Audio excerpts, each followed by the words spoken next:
for commissioners, staff, and the public.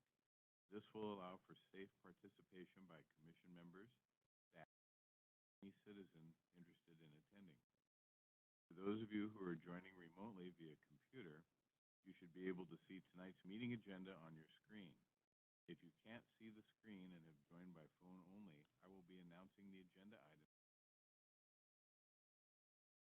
Members of the public and applicants that have joined remotely are attendees, which means you can see and hear the event if you join via computer or mobile device, or you can just hear the event if you join by phone.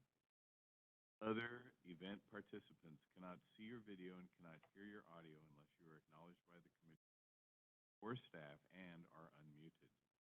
For anyone who is here today, please make sure to mute your microphone at any time you are not speaking. You can turn the microphone on by pushing the button at the base of the microphone and off by pushing the same button a second time. This evening's agenda is planned as follows: roll call and introductions, prior meeting notes approval, public comment, and this is for subjects other than public hearings on this meeting's agenda, as there will be comment periods as part of the hearings. Hear a Clean Water Commission presentation. We'll hear from an advisory committee within Vancouver's Heritage Overlay regarding parking and fire access for the Aegis mixed-use development. Public hearing for a certificate of appropriateness for the Peter J. Flynn House. Then we'll have old business and updates, including a memo on the historic property demolition. Have good of the order followed by adjournment. Mark, can I clarify? We can't turn the mics off, right? They're hot all the time. I'd like to start tonight's meeting by welcoming our newest member of the Historic Preservation Commission, Heidi Mandler-Huff. Heidi comes to us with a degree in anthropology and is also a practicing attorney in Oregon. Welcome, Heidi. We're happy to have you. Commission members, please say, "I'm here," after I call your name. Jan Bader. Here. Julie Bond. I'm here. Morgan Fraser. Here. Greg Foos. Here. Heidi Mandler-Huff. Here. Elaine Thatcher. Here. And Andy Gregg is here. Does anyone have any comments on the draft July 6th meeting notes?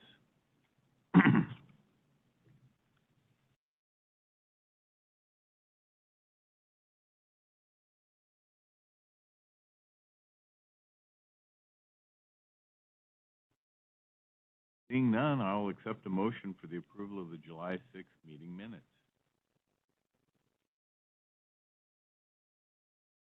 We accept the July minutes. As moved by Morgan Fraser. Is there a second? Second. Thank you, Greg. It's been seconded by Greg Foos. It's been moved and seconded that the July 6th meeting notes be approved. All in favor, please say aye. Aye. Aye. Aye. Aye. Any opposed? Susan, please note that the meeting notes were unanimously approved. We'll now take public comment on any items besides today's meeting items. Please keep remarks brief and to the point. Speakers will have 3 minutes. Susan will provide instructions on how to make public comment for those joining us through their computer and mobile device, and for those joining by telephone only.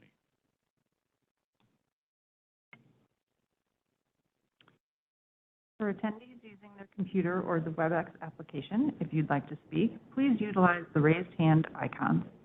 You can do this by clicking the participant button or icon, the location of which depends on the device that you are using. Staff will acknowledge those attendees during the public comment period who have raised their hand by selecting the hand icon. When you have acknowledged, you will be unmuted. When you have finished your comment, please click the hand icon again to lower your hand. For attendees using the telephone option, you need to press *3 on your phone's number panel to raise your hand. When you are acknowledged, you will be unmuted. And when you have finished your comment, please press *3 to lower your hand. Please note, public comment is limited to 3 minutes per person in order to accommodate all speakers.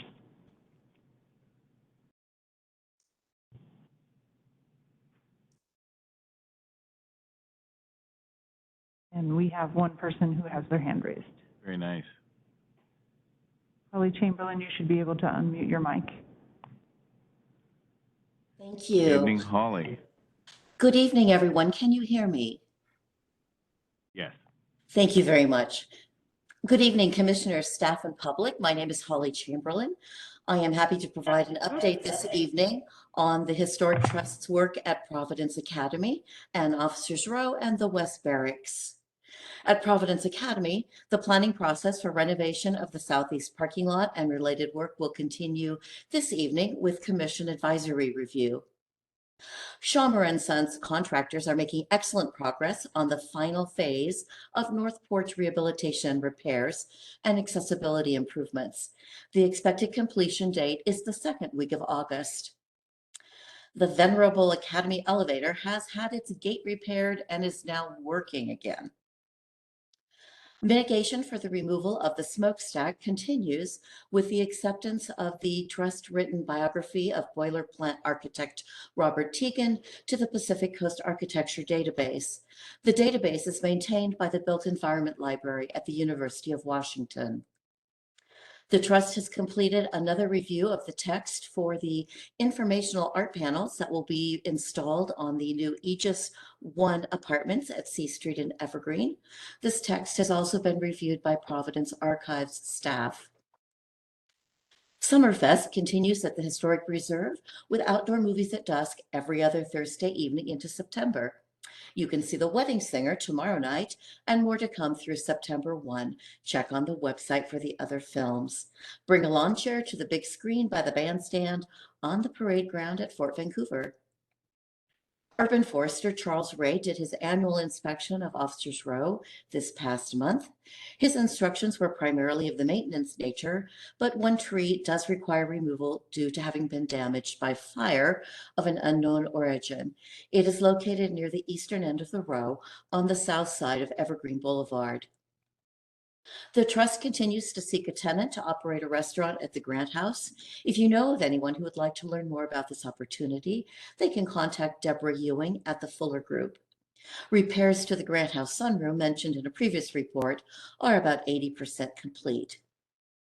At Pearson Field Education Center, staff piloted a new field trip program for pre-kindergartners to help encourage the youngest learners to get a good start in STEM education. Funded by a grant from Boeing, the Trust hosted 2 pre-K field trips to PFEC in partnership with ESD 112, which wrote the curriculum, Airway Science for Kids, which served as co-administrator, and Educational Opportunities for Children and Families, who brought the children. The children experienced climbing into a cockpit, sending things aloft at the wind table, and putting on wings and pretending to be planes landing on a runway and guided in by other children waving glow sticks, all in the cause of learning more about aerodynamics in an age-appropriate and fun manner. In terms of announcements, we have a new accounting manager, Amanda Moore, who was welcomed to Historic Trust staff this past month. And finally, the Trust submitted a grant application for a diversity and local history intern through a program offered by the Washington State Historical Society. This program is specifically geared to heritage organizations. If the application is successful, the intern will provide input on public programming, property management, and organizational mission. Thank you. Thanks so much, Holly. Always a pleasure to hear from you. Anybody else?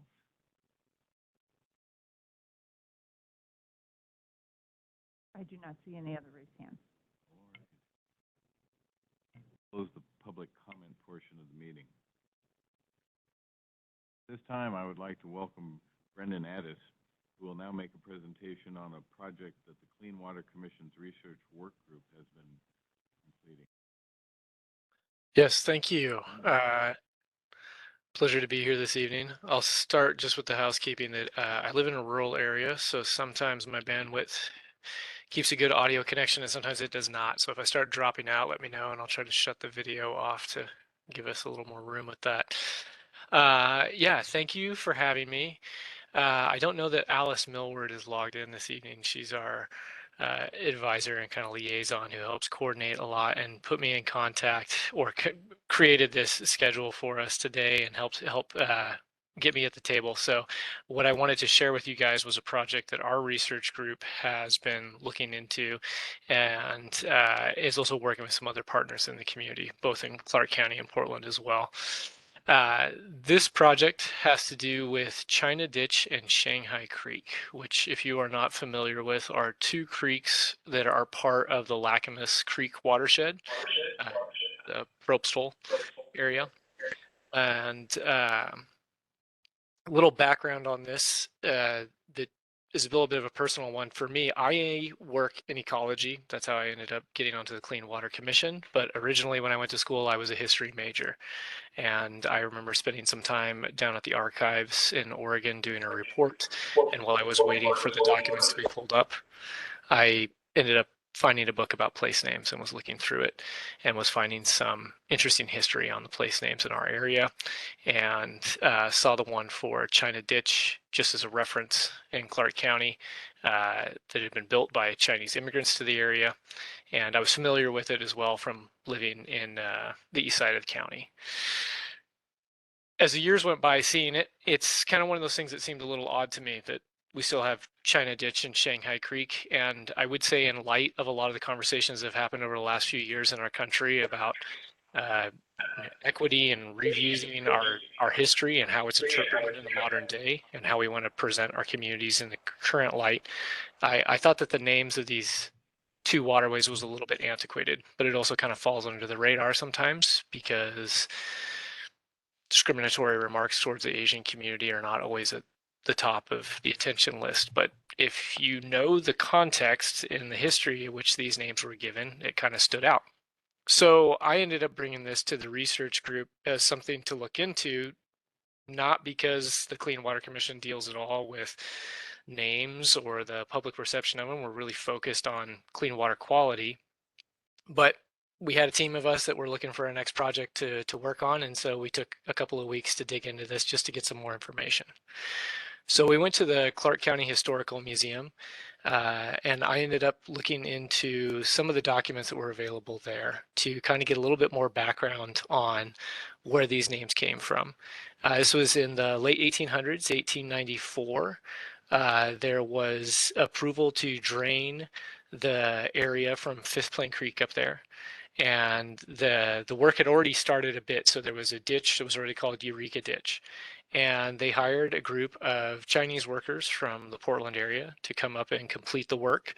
They completed it through that summer, and subsequently the name of the ditch ended up changing to China Ditch, and the creek near where they had camped, which we have not been able to find a previous name for, was called Shanghai Creek after that fact.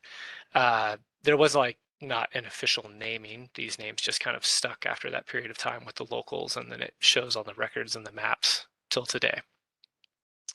If you know the context of that time, there was a lot of anti-Chinese sentiment in the community, and a lot of labor disputes. Some of the documents about the troops at the barracks at Fort Vancouver, of the things they were dealing with at that time period, included, policing the Alaska Gold Rush, labor disputes, and anti-Chinese riots. Those were the three documented from that time period in their entry on it. And there were burnings of communities, like in Tacoma. There's a famous one of a Chinese neighborhood that was burnt down at this time. In our area, there were lots of riots. There was killings that had happened as well. So the time at which this was happening, Chinese Americans were not being looked along at as a positive light. And the other thing that was happening, or that happened in the long term from this, is there's kind of a narrative of the area being predominantly built from the European settlement, and not including the contributions of Chinese Americans that were developing the area at the same time as part of that same community. So what I wanted to do was bring this conversation beyond the Clean Water Commission. I wanted to reach out to other members of the community. So I reached out to the Chinese American Society in Portland and some other members of the group in Clark County that they were able to contact as well. And we created a little bit of a roundtable around this conversation. And I was fortunate to get a lot more professional historians and researchers that came to the table and members that were active in the community that were able to say, yeah, this is something we'd like to look into to work on as a history project. We want to research. The primary goal is to tell the story. There's conversation about looking at a renaming of the creeks, but we don't want this to happen in a way that whitewashes the history, that you just change the name and completely forget about that chapter of history. So the most important thing is to create the research, present it, whether or not it's in an interpretive piece. We've had some communication with the county about potential options on that in the future. And trying to bring that forward. The group that I was working with has had close connections with the Oregon Historical Society that recently did a piece on the Chinese diaspora. And so I was pleased to see that the level of folks I was working with in that group had a lot of background with it and a lot to contribute. And where it has left off recently is just trying to get some momentum behind this group of people to organize more research, look at if there's even grant funding for doing any type of further research or interpretive project or presentation in the community. And if through the process there is something that comes about for any type of renaming that we feel is more indicative of the type of values we want to hold as a community and telling the history of all the members that helped build Clark County, then that's something we want to pursue as well. That is a big information dump, and I have just been kind of running on autopilot. So I'm going to stop at this point and just try to take questions from all of you so I can clarify or elaborate on any interest you have and where I can take it from there. Can you repeat the name of the creek? I know China Ditch, but the name of the creek? Shanghai Creek. And that is Runs through Prebston. comes in at the southern end of China Ditch, and you may all know this, but Shanghai was just kind of used as a term in reference to Chinese and Chinese communities. So it's likely that the people that ended up doing this work would have come from the Cantonese region of China. Most of the immigrants in our area at the time were from the Sichuan and Cantonese area, which is further south in China. And China is a big country with lots of ethnic and linguistic regions. So Shanghai is not necessarily representative of the community that would have been here. Do you have an idea of what names you discussing changing them to? No, the key thing that the group has said is that we don't want the name to be something that completely removes that history. So we don't want this to be a campaign of looking at something that we say, well, that's slightly offensive and we don't like that in our community, so let's change the name to something that takes that away. I think that there are two approaches in the conversation that's happened in the group, and mind you, I'm speaking for a group of people right now. One is to find a name that maybe still represents that history of the Chinese community in our area, but is a little bit more honoring of that contribution. It's not kind of given in jest.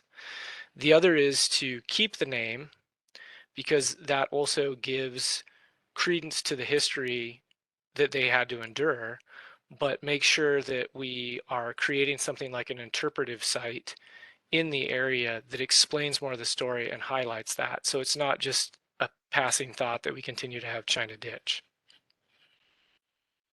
Brendan, I have an insight for you that may be very valuable in your research. In the course of my career, I taught Pacific Northwest history at Clark College. And a former student whose name is Deborah Bray, B-R-A-Y, as part of the course, wrote the definitive journal article about the construction of China Ditch. She's a Hawkinson resident and was interested much the same way you were curious about its origins. And I encouraged her to extend her research so that she could publish this article in a journal, and you can find it at the Clark County Historical Museum.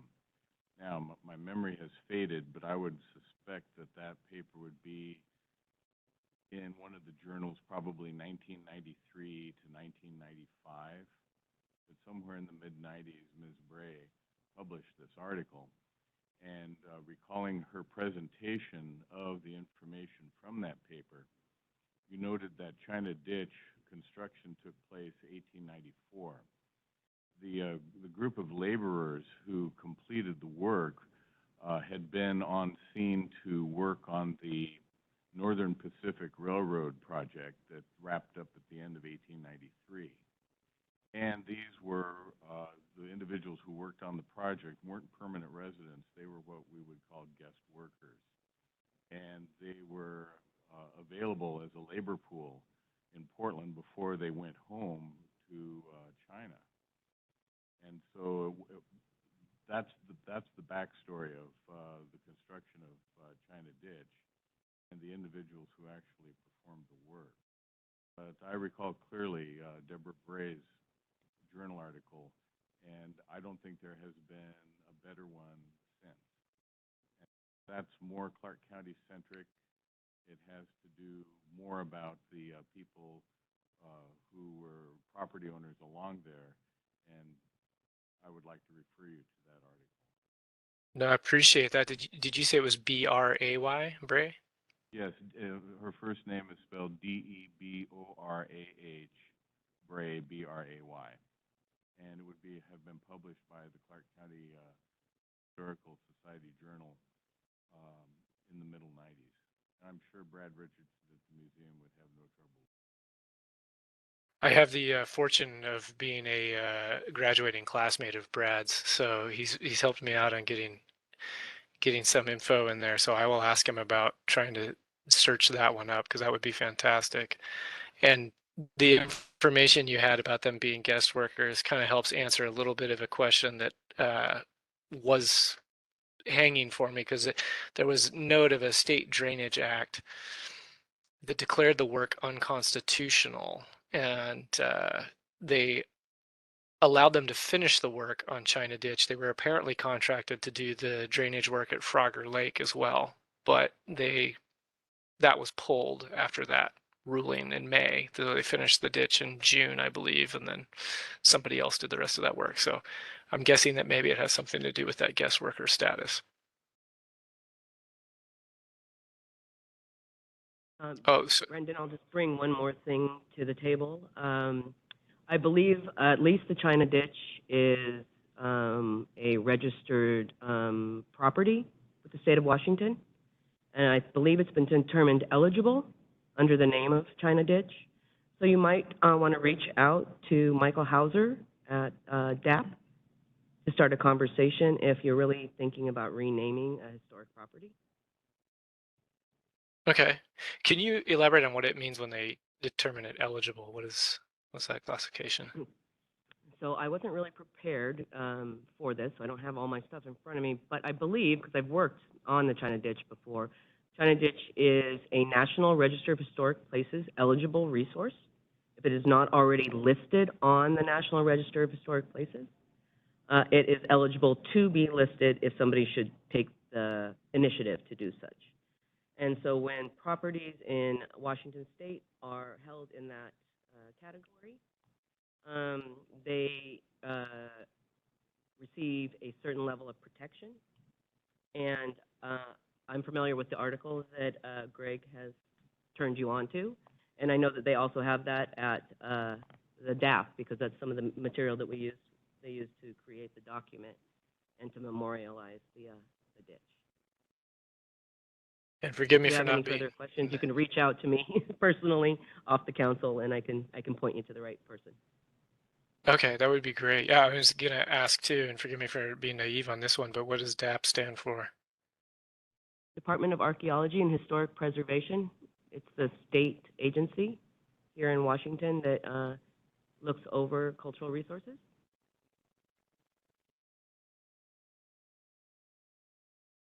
One more Thank thought you. on this. Are we doing historical promotion grants? Well, we're doing them this year, but it's too late. So, well, probably still too short of a timeline, but in terms of, doing some kind of interpretive or memorialization work, the commission and the county has a grant program that provides grants for things exactly like that. So Okay. it's listed on the Historic Preservation's website, and Bart reminds me that the deadline for the grant applications is September 30th. September 30th. Okay. Yeah, might be too quick of a turnaround time for you for this year, but Maybe not.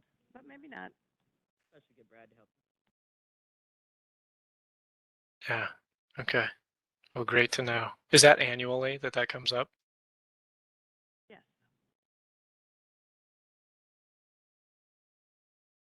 Oh, that's good to know. I know he recently left the position, but Justin Maynard, who had been the Clean Water Division Manager, he had been in conversation with some individuals whose names I'm forgetting right now with Parks, and I know Parks has some property right along China Ditch as well, and they were really interested in the idea of, if you are going to look at potentially doing something with an interpretive site, historical site, of being involved. So it's been fruitful so far in creating some optimistic potential opportunities for us.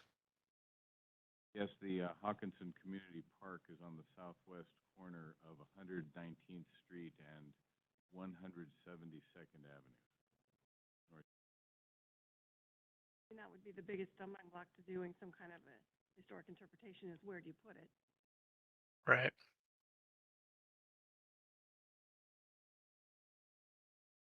Well, great.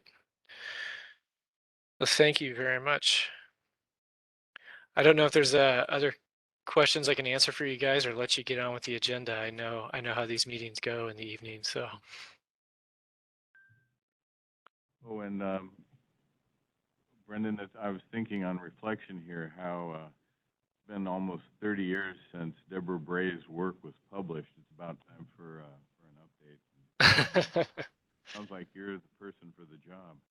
I'll do what I can. I put this on my agenda right at the same time I have been starting a new business, and I have found myself insanely busy this summer, but luckily I'm at the point now where I've got a team of people coming together, so I can spread the joy. And feel free to contact us to help you out on this.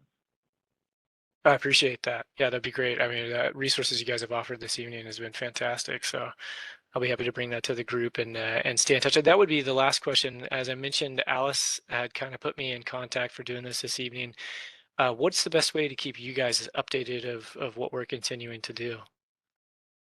Hey, to let Susan or Bart know through the county, and we'd be delighted to have you back for an update. Okay, I will do Send a that. written update. They can send it out to the commission. All right, that sounds great. Well, if there's nothing else, thank you guys very much. Appreciate your time and the information you gave me this evening. Thanks for presenting. Thank you. One last, I guess, Bart, I will email you on the questions on this, but is there any website to go to check out any more details on that historical preservation grant? Yes, we have a tab on the historic portion of community planning. So you'd go to the county website and then community planning, and then within that drop down, there's a spot for the grants, and it has all the information and forms. Great. Well, thank you very much. Thank you, sir. We're moving on to an advisory review, Heritage Overlay Review, Parking and Fire Access for the Aegis Mixed-Use Development. This is a review for parking and fire access in Vancouver. Although this is a public meeting, it is not a public hearing. We will be accepting public comment on this topic after the applicant presentation. At this time, I must ask, do any commission members have any ex parte contacts or conflicts of interest in this case?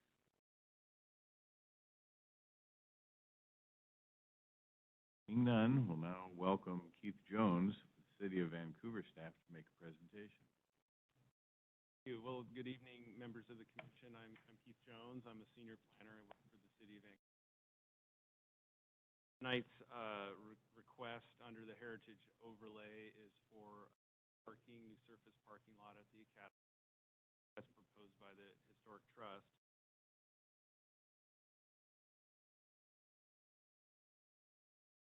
By the commission under this.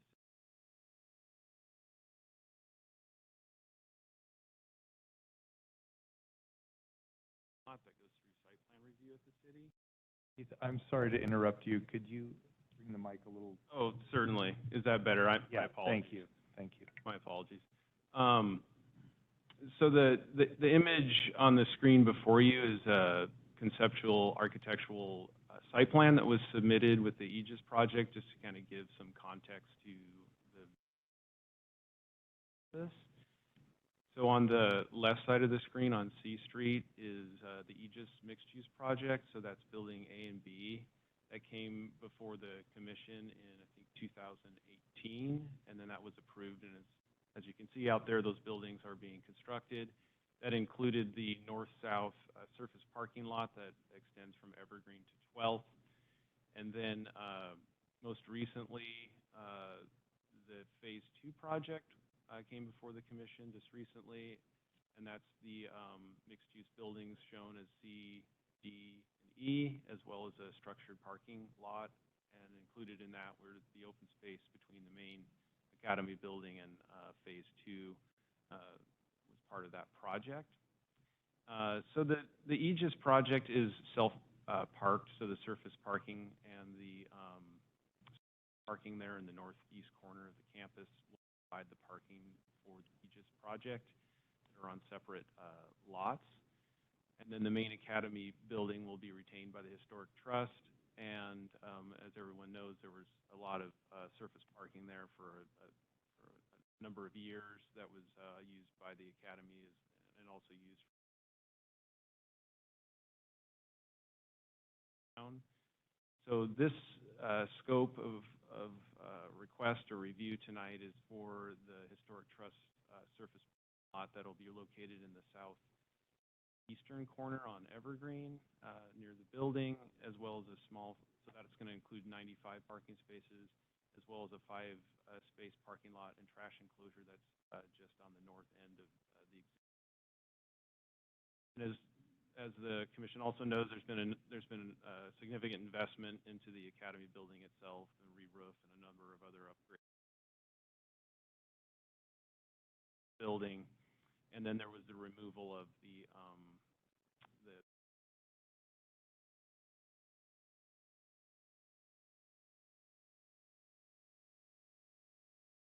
this is kind of just to give a sense of what the overall build out of the project is.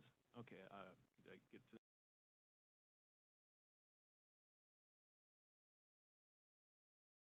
This is the so taken from that initial concept plan.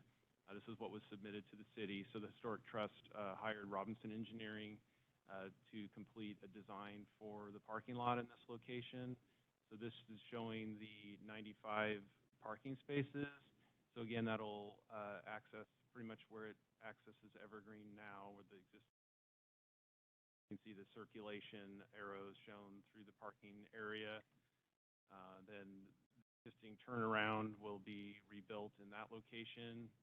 A new pedestrian pathway will extend from Evergreen up past the Academy building and then into the central area project.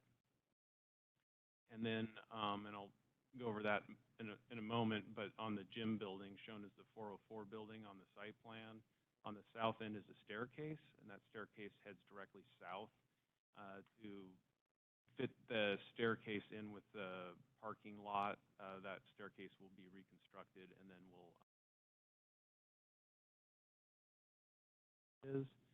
the other purpose of the parking is, so this again will serve the Academy exclusively, and again the Aegis project will be self-parked as well as the main Academy building, and this will also serve the school, and then this will connect into to the north there into Aegis Phase 2 and allow circulation onto 12th Street to the north, and that will provide fire access throughout the campus. This is just showing the landscaping plan that's proposed for the parking area. So there'll be some parking islands. There's 26 new trees that will be planted. There's a large 45-inch elm tree that's at the southeast corner of the academy structure. So that's centered around street trees that will be preserved. Another tree near the building, and then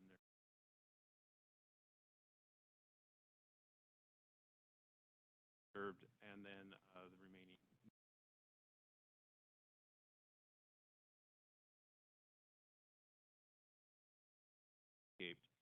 And so just a couple of things of note from the standards in the heritage overlay. So one of those standards is that the applicant, it's stated as shall minimize the removal of mature, healthy mature trees is one requirement that's in the heritage overlay, and the second requirement is that there's a 15-foot landscape back from evergreen.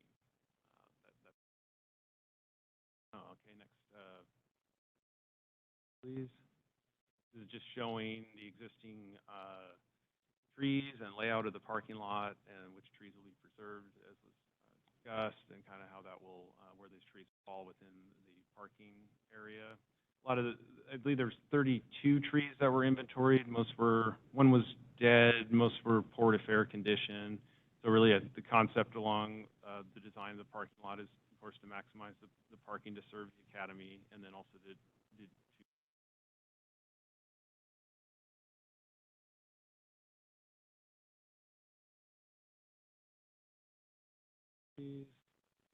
okay, so this is and I apologize.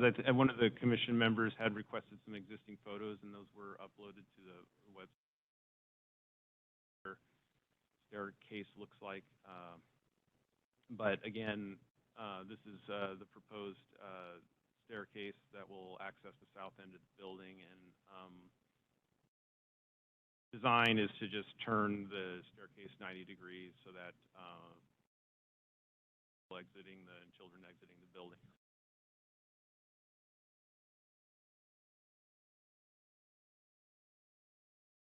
Metal rail.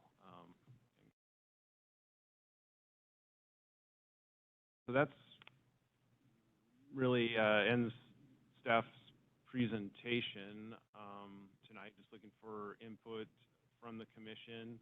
The applicant is available as well.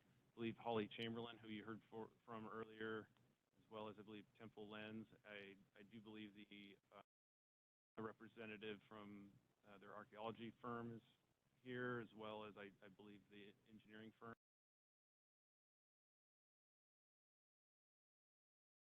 Staff as well, so that kind of ends my presentation. Thank you very much. The applicant like to provide any additional testimony?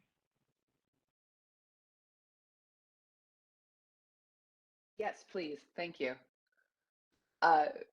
Good evening. I'm Temple Lentz, and I am the president and CEO of the Historic Trust. And thanks for having us here tonight. Renovating the southeast parking lot is the next step in keeping the Providence Academy a vibrant community space. There was a great deal of deferred maintenance when the trust purchased the property in 2015. This was not just the buildings themselves, but also even the parking lot. And over the years, the trust has added gravel and filled holes as needed. But this project will bring the southeast area into compliance with current code and is a part of fulfilling an existing parking agreement with the city, which expires in 2024. The parking is generally consistent with the current location of surface parking in the southeast area, but the area will be regularized with better defined spaces. And while the surface parking overall on the site is greatly reduced from the previous ocean of parking that surrounded the Academy building, there are spaces added to this corner as a part of the project. This parking increase in this small area is necessary because the Academy is among the largest buildings in downtown and is extremely busy with events and usually fully occupied by business tenants. And even given encouragement to tenants, their clients, and event attendees and visitors to use public transportation, to carpool and to bike. In fact, tenants do have indoor bike parking. We encourage them to walk and to utilize ride services such as Lyft. The building does require parking to operate. One kind of fun fact is that the Academy has the unusual downtown role of being a tourist destination and religious focal point in addition to its business functions.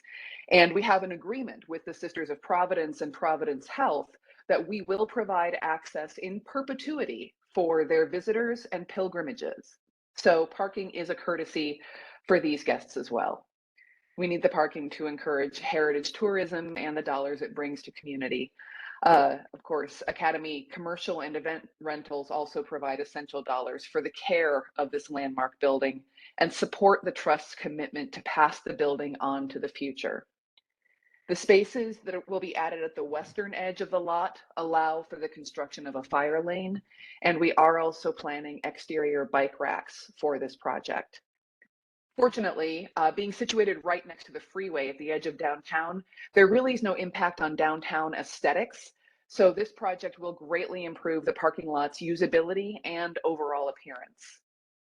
For the stairs on the kindergarten building, the parking renovation does require a change in the direction of the back stairs on the kindergarten building, which dates from the 1930s. The stairs currently go straight out and they'll be changed into an L-shaped configuration as you saw in the drawings. The main entrance to the building on the north side won't change. As far as archaeology goes, excavation is going to be necessary to install new utilities. There's currently no electrical service to the parking lot, but we are adding lighting for safety, and we're also making provision for the installation of an electric vehicle charging station. So in light of the known archaeological questions, we've already done the initial survey, and we're prepping for the next permit phase. We'll continue to follow regulations and obtain additional permits as needed when we get closer to construction. As far as trees go, the Trust does share concerns regarding the proposed removal of trees on the Academy property. However, some must be removed for the purpose of regularizing the parking spaces and for public safety considerations related to the construction of the fire lane. Our tree survey by a professional arborist showed that none of the trees to be removed are in good condition. Most of them are in the Port of Fair range, and one, as Keith said, is dead. Landscape history research that has been done has not indicated that any of the trees slated for removal have any special historic significance.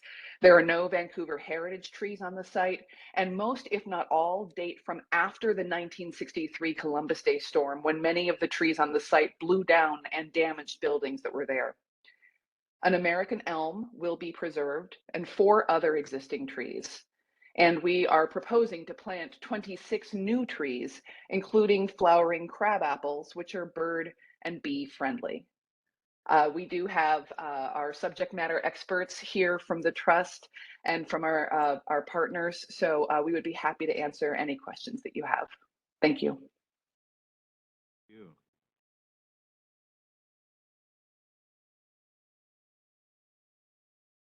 Now it's time for public comment.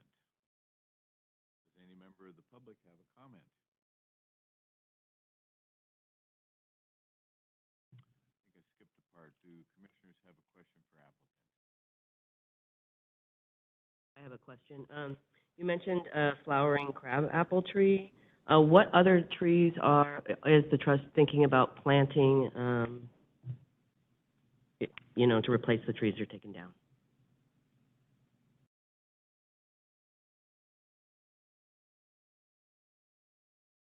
As far as the information that I have at this point, we're looking at the flowering crab apples. Holly, if there's more information than what I have, please do add it. That is the extent. I believe we haven't gotten fully, we're not fully into those plans yet. So we'd also be happy to, have further discussion on that. I'm going to, this is Holly. I'm going to defer to Chris, who I think is more familiar with any other trees that are going in. I'm not sure what other varieties, if any others. Thank you.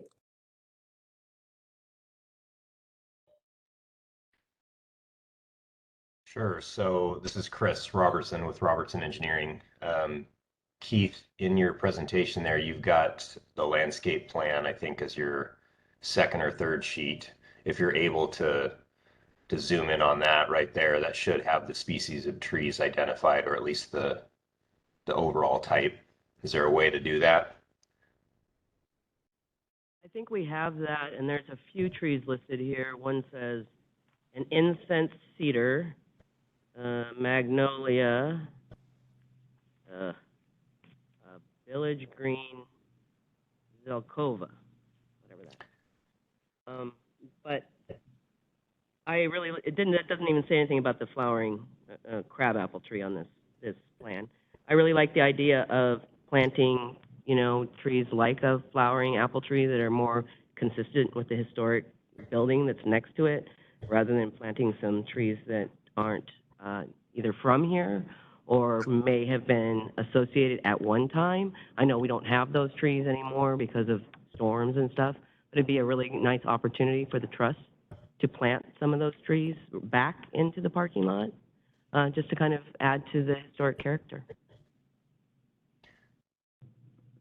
Yeah, agreed. I have a couple of questions. Oh, sorry, we keep talking over each other. Go ahead. No, I'm sorry. I was just going to mention that the landscape architect for this parking lot project is the same as for the Aegis project. So he's familiar with the plant palette that was desired for that. So go ahead. I have a couple questions. First, related to parking, and then second, related to the tree, and then third, related to the stairs. I didn't put all mine together. You go. I came organized because I had a lot of different things to think about. So for those trees, so this is just a generic question. How many spots, parking spots are currently in place? I know you're going to have 100 ultimately. But right now there is parking there. So how many are currently in the space? They tell on the rendering of what the current conditions are. Your mic a little closer. Or push it down. Can you not hear me very well? Better. Sorry. So what my question was is, there are going to be 100 parking spots once this is completed, and my question was, how many spots are currently here? I'm just curious what that increase is going to look like. Does anybody know? This is Holly Chamberlain again. Chris may have an exact number, but to my knowledge, we don't have an exact count. The parking lot is not very well defined at present, so I think it's difficult to count exactly. I know that we have the appropriate number of ADA spaces, but I don't know how many are in that current lot right now.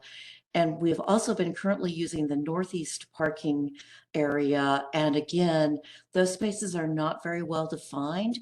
And so saying what the exact number of spaces there are now is just really difficult. And then my other question is, on the map, can you show us that 15-foot landscape setback? It's difficult to identify on some of these plans. I believe I know where it is, but it would be helpful if someone could use the cursor and identify it, because that is a requirement of the code, and I would like to just make sure I'm clear about where it is. I don't know if Susan can move it over there, but that 15 feet, I know it's 11 by 17 is going to be this area right in here. Yeah, and just to point out, I was just looking at the plans on the tree removal plan. It also has the tree planting plan, so that was the sheet L100. It looks like they're under the tree schedule. There's also proposed. Yeah, there was also proposed trees, and it does include the crabapple. So it might have just been an oversight on the landscape plan. So we'll just make sure that gets added. I just really like that touch. It was really nice. Okay, and then my other question is in relation to the definitions of poor and fair. some of the trees that are being kept have those same categories. And I'm simply curious, or would like to just propose that if there are if there's mitigation or certain care treatments that could happen for some trees that are possible to save, regardless of the arborist determination, if the mitigation could actually prevent these these older trees with larger canopies being cut down. And it wasn't clear to me what made something fair, what made something poor, because some of them are being kept. So it wasn't clear how detrimental that was. So just something to consider or think through, if there is some way to identify some that could simply be cared for in a different way and saved. My other question is, well, it's not so much a question. Number 14 on the map, it shows that it's actually crossed out, but in the comments it said that it was eligible to be spaded and relocated. So I just want to comment that right now it's crossed out, and I don't want that to get overlooked if it is going to be relocated. And I don't know if that is a definitive or if that's just a proposed option. This is Holly Chamberlain speaking. That tree has been offered to for use in the green space as part of the Aegis development.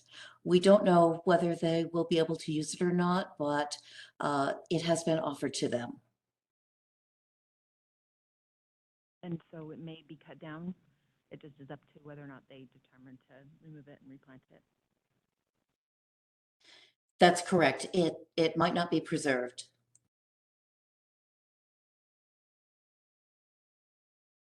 And then the last comment I have really is in relation to the staircase. And you answered actually why it was changing to a L-shaped, so thank you for that. One thing though is that the materials, in terms of the city code, it does say that should match the academy building in texture, color, and some other characteristics. And even though it's not necessarily a new building construction, it is a new construction for a staircase. And therefore, I believe that would need to match more of the character of the academy building, and so that the design falls in line more with that rather than currently how it looks. It doesn't seem to match that design.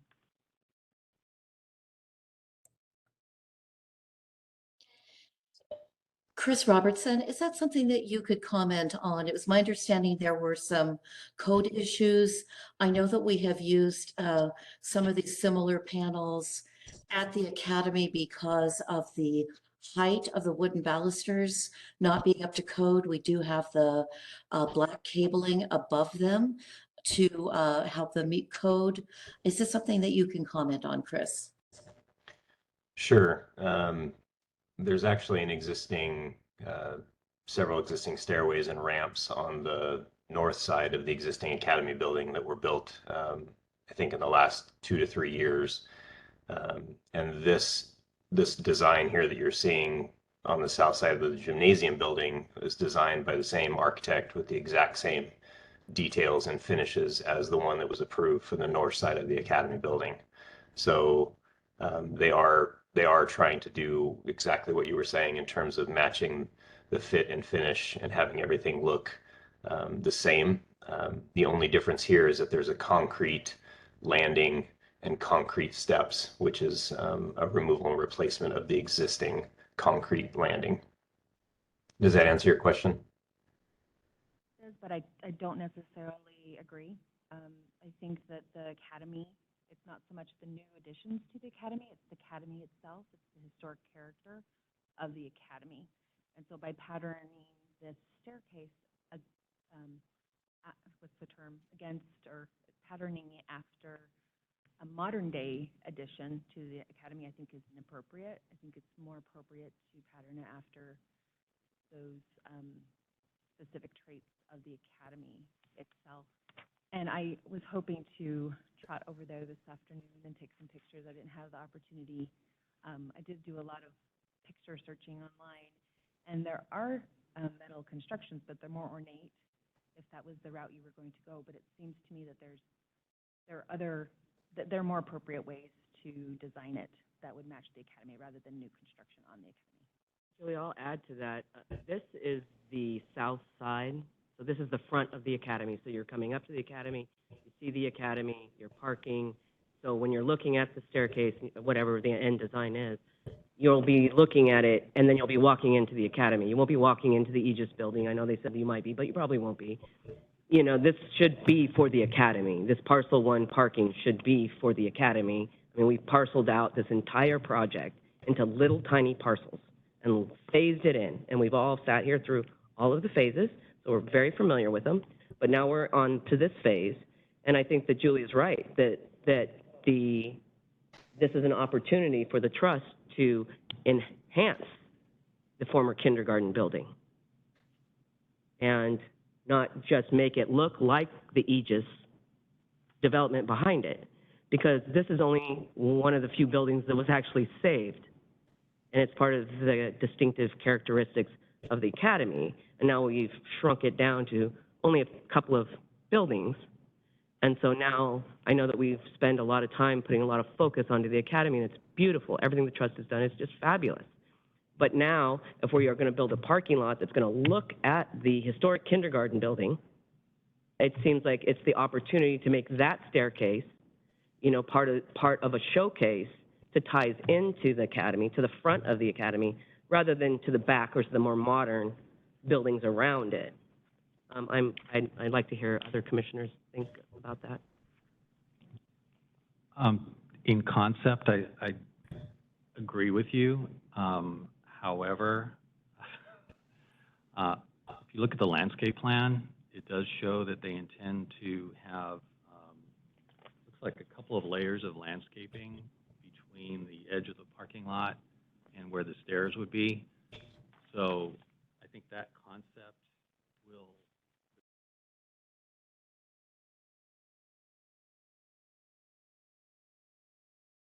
perhaps the goal is to have the shrubs go.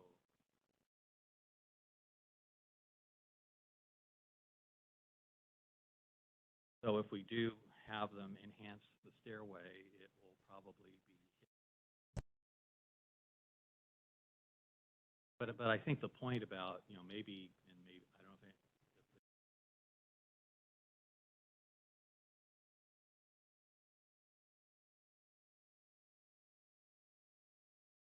scope of what they're proposing, but it is a real opportunity to.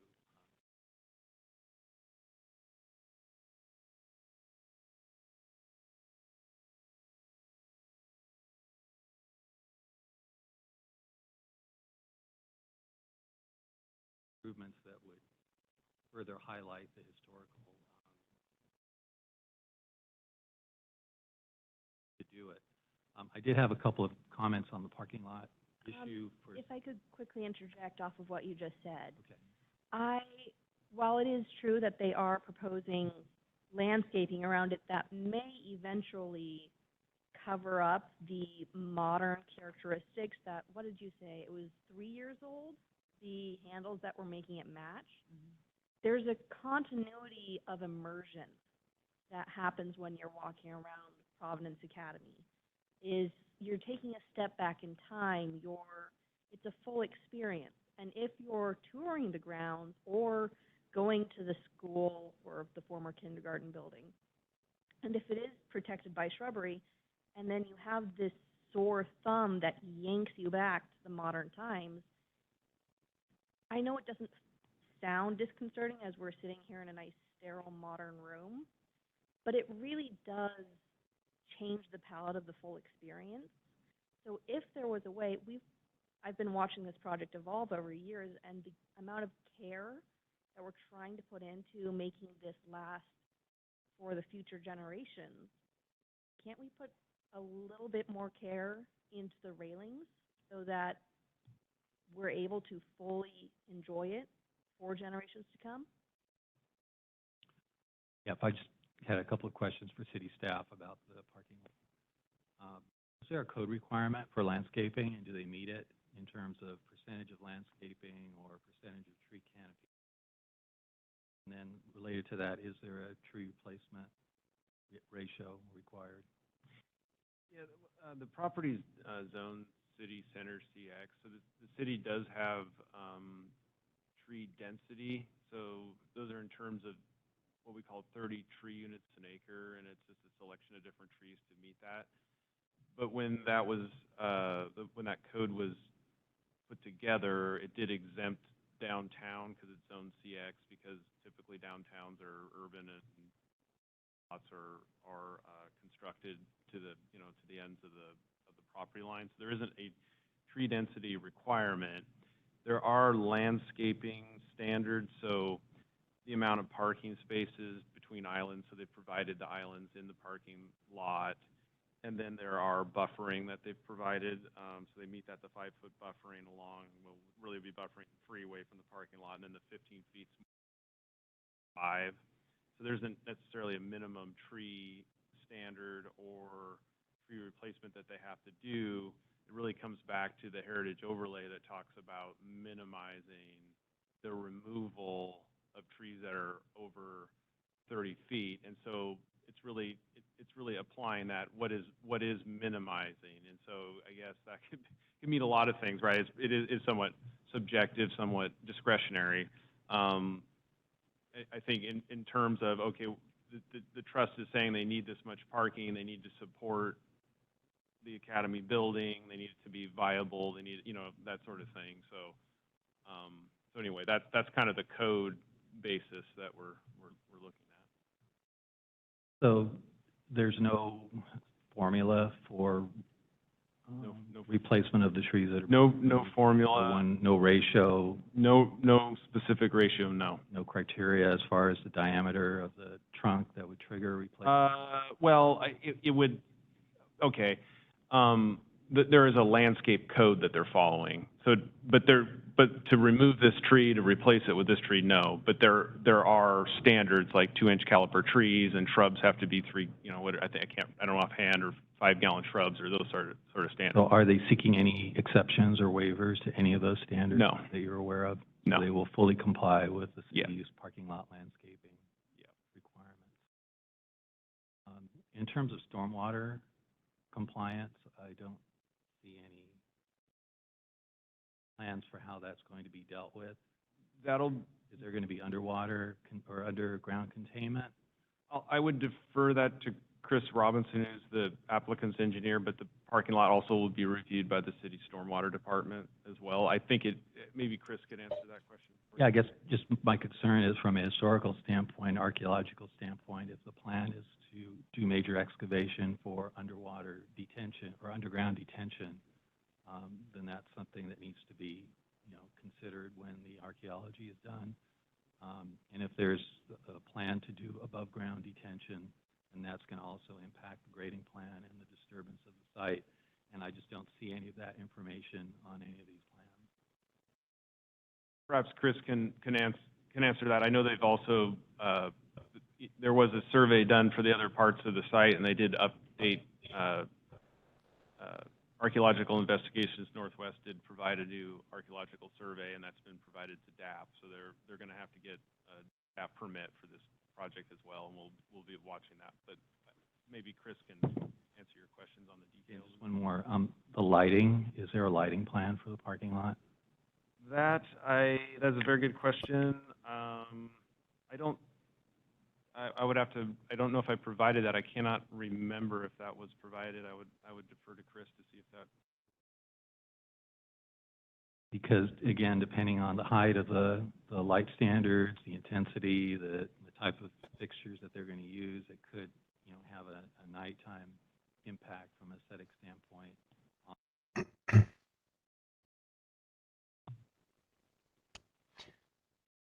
Ready for me, Keith? Oh, yes, thank you, Chris. So it sounded like there were 2 questions. Stormwater, we are required to meet the City of Vancouver's current stormwater code. So we have collection through catch basins, treatment, water quality treatment through mechanical underground devices, kind of the catch basin storm filter type. And then the site has infiltration ability, so we don't have any need for above ground or below ground detention. This would all be infiltrated through dry wells and infiltration trenches. So excavation would be generally the same as for a utility line installation, a linear type trench. In terms of lighting plan, and those all those preliminary plans are included in the site plan review set. So I think if you had further follow-up questions, Keith could make those plans available for you. The lighting plan, there is a lighting plan that was submitted with site plan review. The parking lot is greater than 5,500 square feet, so the city of Vancouver requires that it have lighting. The lighting poles that are being proposed match the Aegis development. I think they're 20 feet tall. The light locations are shown on the site plan. I think they're called out as, let's see if I can find.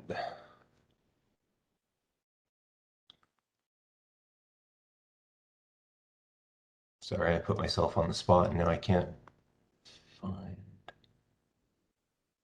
Yeah, they're identified with small black dots. Like if you look at the northern turnaround area at each of the ADA spaces, there's a light shown just outside the curb, between the curb and the sidewalk.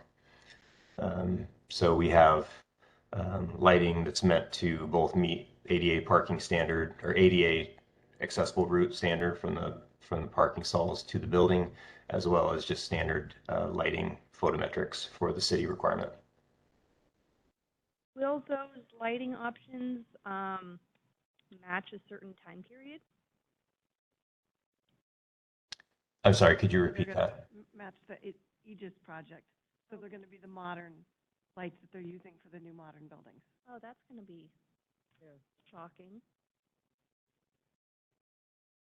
I don't know if those plans are solid, but to me, I would again urge you to consider having the academy be the focus and everything be inspired by the academy.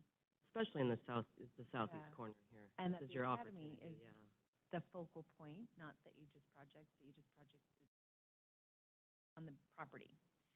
So I would just encourage you perhaps to consider taking that, not stripping away some of that character that we could actually be adding back into these kind of parking lot wasteland areas.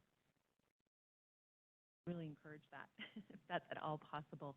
I don't currently know if the property, the academy property, has their own lighting, and if that has historic character to look at or consider pattern at after for that continuity. But it does become very important. The more you strip away, the more you diminish that historic fabric of what we're trying to preserve. And it would encourage that. work off of what you were saying, Julie. If you were walking westward from Officers Row, where they have the antique lighting set among those beautiful buildings, and then you, as it is now, you flow naturally into the academy. But if you had this bright, modern separation between the two eras, there's a lot of ways that you can make that flow a lot easier just by selecting a different type of light.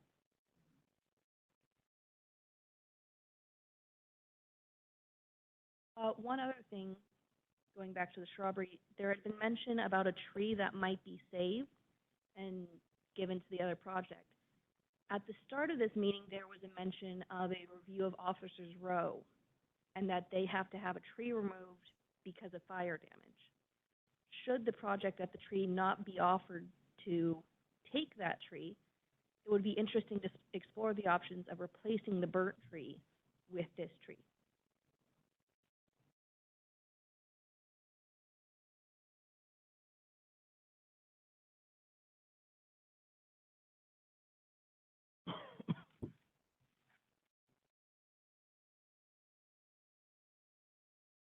I have one question. Now that you brought up the 30-foot height, and I'm looking at the plan, you know, that talks about DBH, how many trees over 30 feet are we planning on removing? Because that's not on the plan, it just has the DBH. It isn't, they just inventoried all of the trees, and that's a good point. Chris, would you be able to answer that question of those 32 trees that are inventoried, which of those are over 30 feet tall? I do not have that information. I think it's actually 25 feet in the code. I could be wrong. I'd have to go back to the code, but I think it's 25. My understanding is that it's just one tree that is at that height.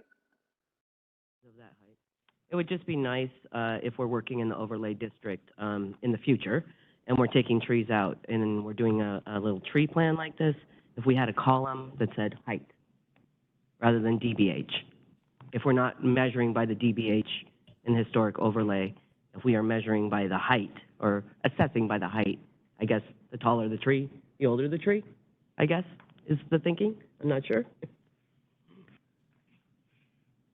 And along those same lines, I just again would reiterate to help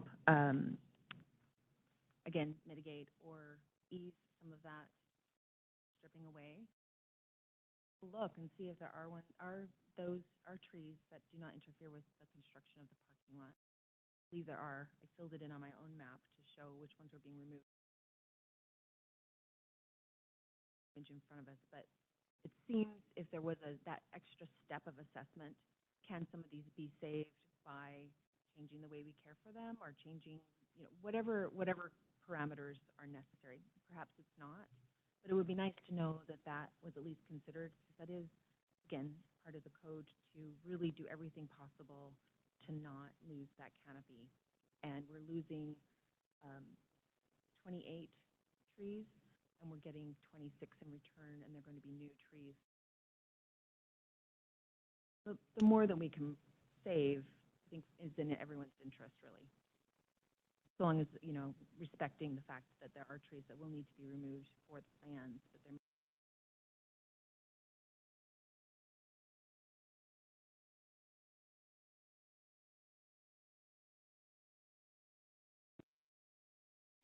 I have a question. Can you tell me the trees that you're proposing putting back in, are those trees that are native to the area or that would have been there around the time of the building? This is Holly Chamberlain speaking. There is not a lot of information in the records of the Providence Chronicles of the building and the site about exactly what trees were there at any particular time. Our theory on this is that the sisters were, of course, very busy with all of their humanitarian works. And even though they did keep chronicles yearly, not all of the details are recorded. I do know these trees are ones that are permitted by the city of Vancouver.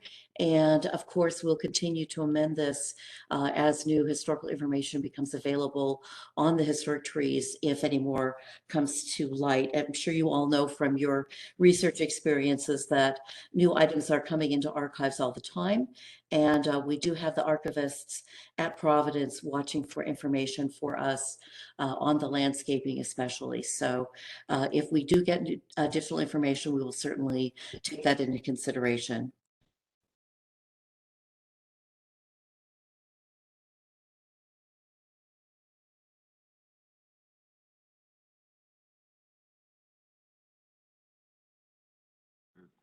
Questions on the part of the commission for the applicant?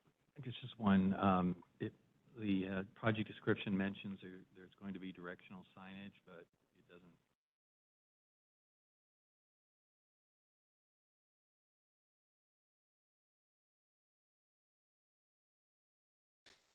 I'm sorry, I'm not sure. This is Holly again. I'm not sure if other people could hear that question, but I could not. Something about directional signage, Greg?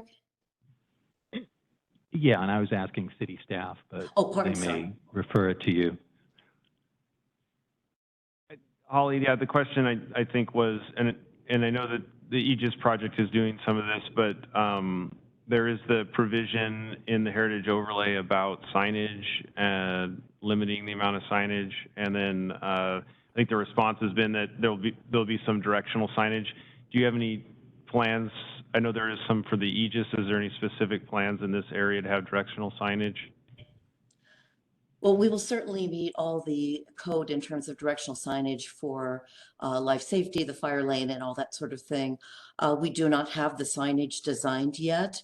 All of it will fit with the pathways that lead into the academy. We will need to direct people to the ramped entrances, for example, and of course to the main entrance as well. And so there will be wayfinding signage, which is allowed by the heritage overlay. The question is, will we see that? Signage isn't something that we've typically sent to the HPC, but it sounds like maybe you'd like to see what these signs are going to look like. Yeah, I guess my concern is that it's not real clear whether this is just directional signage for the parking lot or whether there is going to be wayfinding signage for, the buildings, for the uses. Is there any signage related to interpretation of the former smokestack or stack site? I mean, we just don't know what kind of signage is going to be proposed, and we don't know how cohesive the design is. Is there going to be a separate kind of design, modernistic design for the directional signage in the parking lot, and a different design for other?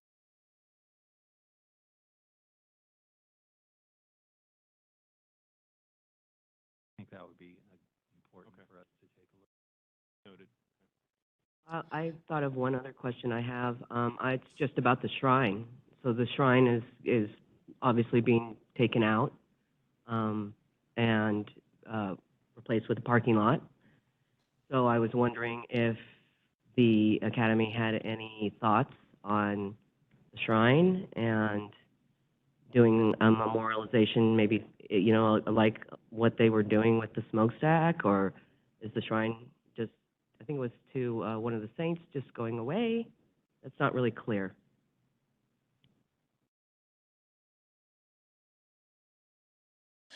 This is Holly. I can answer that question. The shrine was destroyed in the Columbus Day storm of 1963. It was the shrine to the Blessed Mother, and the students had a number of ceremonies there, as did the sisters. It was briefly re-erected until the school closed in 1966. And at that time, as you're probably aware, the entire site was deconsecrated for religious purposes. And I do not know where that particular statue went or any of the pieces from the structure, but items from the chapel were removed and spread around to various parishes who could make use of them. What remains now is a U-shaped stone structure. Our plan is to remove those stones and reuse them on the site. We do have a gift from a donor who specified that they wanted it to go for an homage to the Shrine of the Blessed Mother, and that is what we will do in our new landscaping plan. Thank you, Holly. I think that's a very appropriate plan to do with the remnants of the shrine. Thank you. I have one more question that stems from an earlier conversation as well as a request Gregory made. Along with the plans for the signs, could we also see the plans for the lights that are going to be in place, and perhaps a study on the brightness that will be put out or the types of bulbs that will be used in those lights?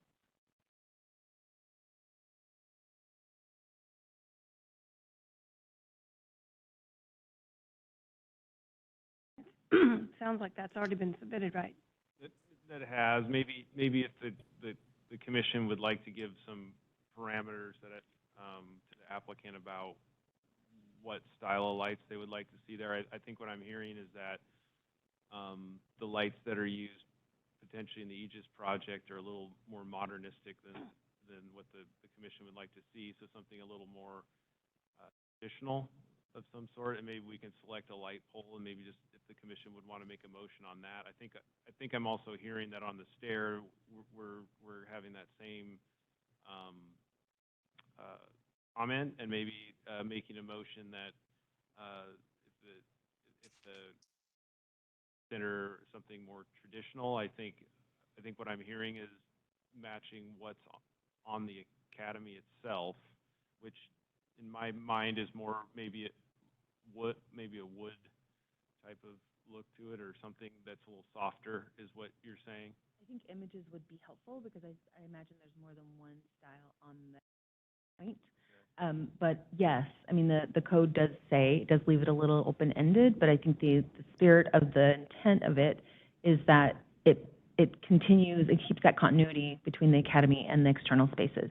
And so using the same style that is on the academy, and again, that's a good question because there's the railings that we see that are the wood railings, but then you also see the metal railings going up the front. So there are different types, but it still should have that same feel, that same look that you know, the code outlines, which is texture, color, and that it should match that main building. So just taking those things, there's still some flexibility in there. Yeah. There's Right. appropriateness around it too, around how to do it. And before you establish, oh, I'm sorry, this is Holly again. Before you go into the motion period, of course, we'd be happy to answer additional questions, but I wanted to address a few issues which had come up. One had been about the wayfinding signage versus interpretive signage, and those are different things. The wayfinding signage will be literally things like visitor parking signs and signs to specific doorways. We're certainly happy to present those to y'all for review, but the interpretive elements such as any of the sculptures and other kinds of elements that are going in, those are considered separately from the wayfinding. So those will come to you for a review later as part of additional landscaping work. And in terms of the stairs on the kindergarten building, there was a little bit of miscommunication on what they're replicating. The idea was not that they would replicate what's on the academy, but they would match the new elements that were already approved for the ADA ramp on the northwest corner, for example, and that those were selected in light of trying to differentiate new construction from the old construction, and that kind of historic preservation principle of making sure that people are not confused when they're looking at an older building as to what's new and old. So that's part of the rationale. It's not that we are matching the newer railings at the academy for the sake of matching them, but in fact working for some consistency with having the differentiation from the older construction being the same on the two buildings. Thank you. Holly, I hear your point, but I'm still going to stress this because it is in the code and we have so few things in the code that are protecting the space. The code does say that these other buildings, when there are new construction or other pieces, other elements, that they do need to reflect the same texture, color, elements that the academy building does have. And I hear you in terms of the standard where you don't want things to replicate another historic period, but that isn't really what it would be doing. It would simply be following the code, which is to kind of create that sense of continuity and respect to the main academy building, so that there isn't that kind of jerking you out of the period of time that we are trying to exemplify, which is the academy building. And the northwest corner where you put the ADA ramp, you know, that faces the Aegis projects and all the new entrances and all of that. So, you know, that aspect, that elevation of the academy, in my opinion, in particular when it comes to this parking lot, the view is from Evergreen. The view is from Officers Row. The view is coming from a different way. So we're not looking on the other side. We're trying to ignore what's going on around the academy when we walk up that road and just look at the academy, you know, and the little kindergarten building and go, oh, look what a good job they did, you know, and that's what we want to do. We don't, you know, we really don't want to kind of, you know, I second what Julie's saying. The continuity is very important to me. I think the continuity would also be important to anyone visiting the site. I just also wanted to say I agree. The continuity is very important. Keith, were you asking that we make a motion with regard to any of those issues? Yeah, tonight is to give staff a recommendation. So I think if that's what the direction the commission wants to go, then make a motion to staff to have the applicant look into this issue and to, I guess, amend the design of the stair to fit more within what I'm hearing, as well as sounds like you want a different style light pole. I did notice those are marked on the plan, so I did mark those here. So there's two at this part of the parking lot, and then there's two here. So two in here, and then two at the north end. It looked like they're a little hard to pick out on the plan, but that was where the light poles were done. And then I think you're just wanting to ensure that those are probably night sky compliant, and that's kind of typical now for lighting with LED lighting and so forth. But we can also maybe make a motion like that just to ensure that they're shielded and so forth, so there's not any, I guess, transient lighting that would interfere with the look of the building and so forth. Is that what I'm hearing? Well, the lighting, there are a few issues. There's, the design of the light standard. There's the photometrics that I guess you have. And then there's the issue of, do we want light standards that high? Or do we want lower level light standards? I know that there's a trade-off. If you go high, then you can have fewer light standards. If you go low, you need more to meet various requirements. But I think that's a choice that we should discuss and take a look at. I also would like to at least ask the applicant about what are the lights in front of the academy right now? I believe, isn't there a nice bulbous kind of antique-y looking light right in front of the academy when we're walking by at twilight? Certainly there are lights that are flanking the main front entrance that leads into the Sacred Heart. So as you're walking by on Evergreen, there are two pillars that flank that sidewalk. And those are, I don't know the exact vintage, but they certainly date back as far as the 1920s. And those will be retained, but they're not part of this project. So certainly they'll be retained, but this is the part that's in the southeast corner. Currently, there is no lighting in the southeast parking lot, so we are trying to improve those conditions as well as addressing blending in with what's already on the street. And we can certainly look at additional lighting standards. But we're meeting, we are meeting the you code. Misunderstood me. Mhm. I think you misunderstood me, Holly. I appreciate what you said. All I was saying was, if we're putting lighting, especially the two that are right in the front where people drive in, they should probably, reflect the lighting that is 5 feet away from it or 10 feet away from it, and not reflect the lighting on the street necessarily that is the City of Vancouver's street lighting, but reflecting the lighting that is on the academy itself. That was my question. Because I've walked by there at twilight before, and I remember seeing dim lights and it looking really beautiful, the academy looking really, really nice at night. And so that's what I was asking about. So when we're talking about lighting, we're talking about lighting in the parking lot. We're talking about making continuity between the academy's lighting and the lighting that is going to go into the parking lot, which is, of course, necessary. We need some lights.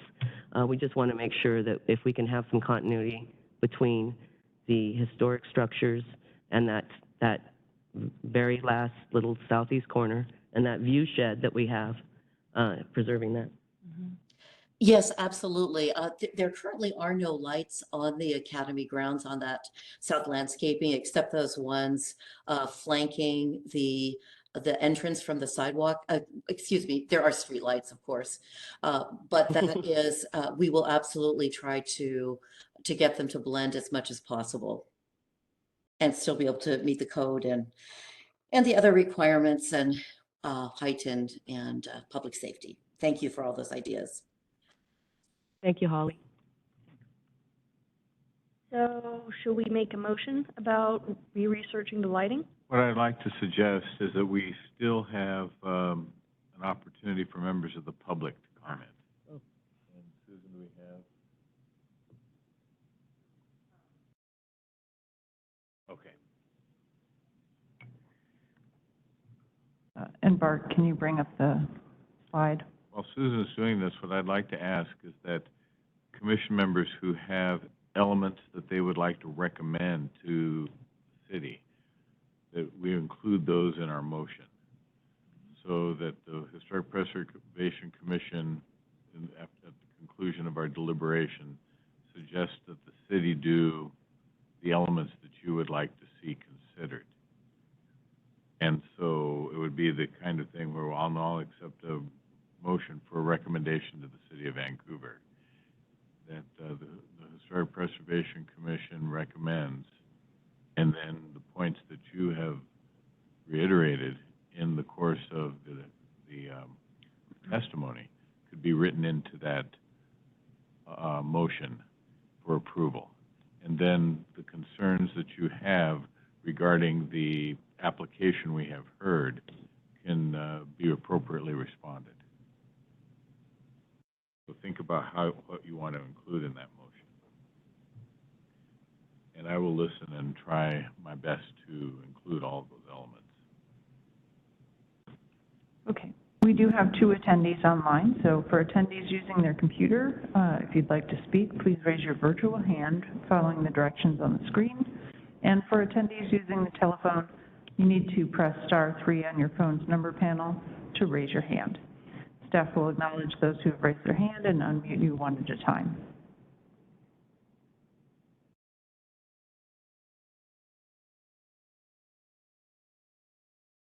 I am not seeing any raised hands. Okay.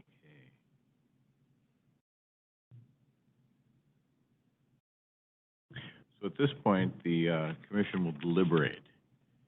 And maybe we could have comments from everyone, including Heidi, who had input. And what I will do is listen to the recommendations, and then we'll try to forge that into a motion that we would move forward on. So Heidi, would you like to begin? Yeah, so I would like to see the railing for the staircase and then the lights also match the character of the building in front of the kindergarten. Just want to see something that's more in keeping with the time period. Okay, so I have noted the railing and the lighting. Thank you. Greg? I think Heidi just couldn't state it more succinctly than she did.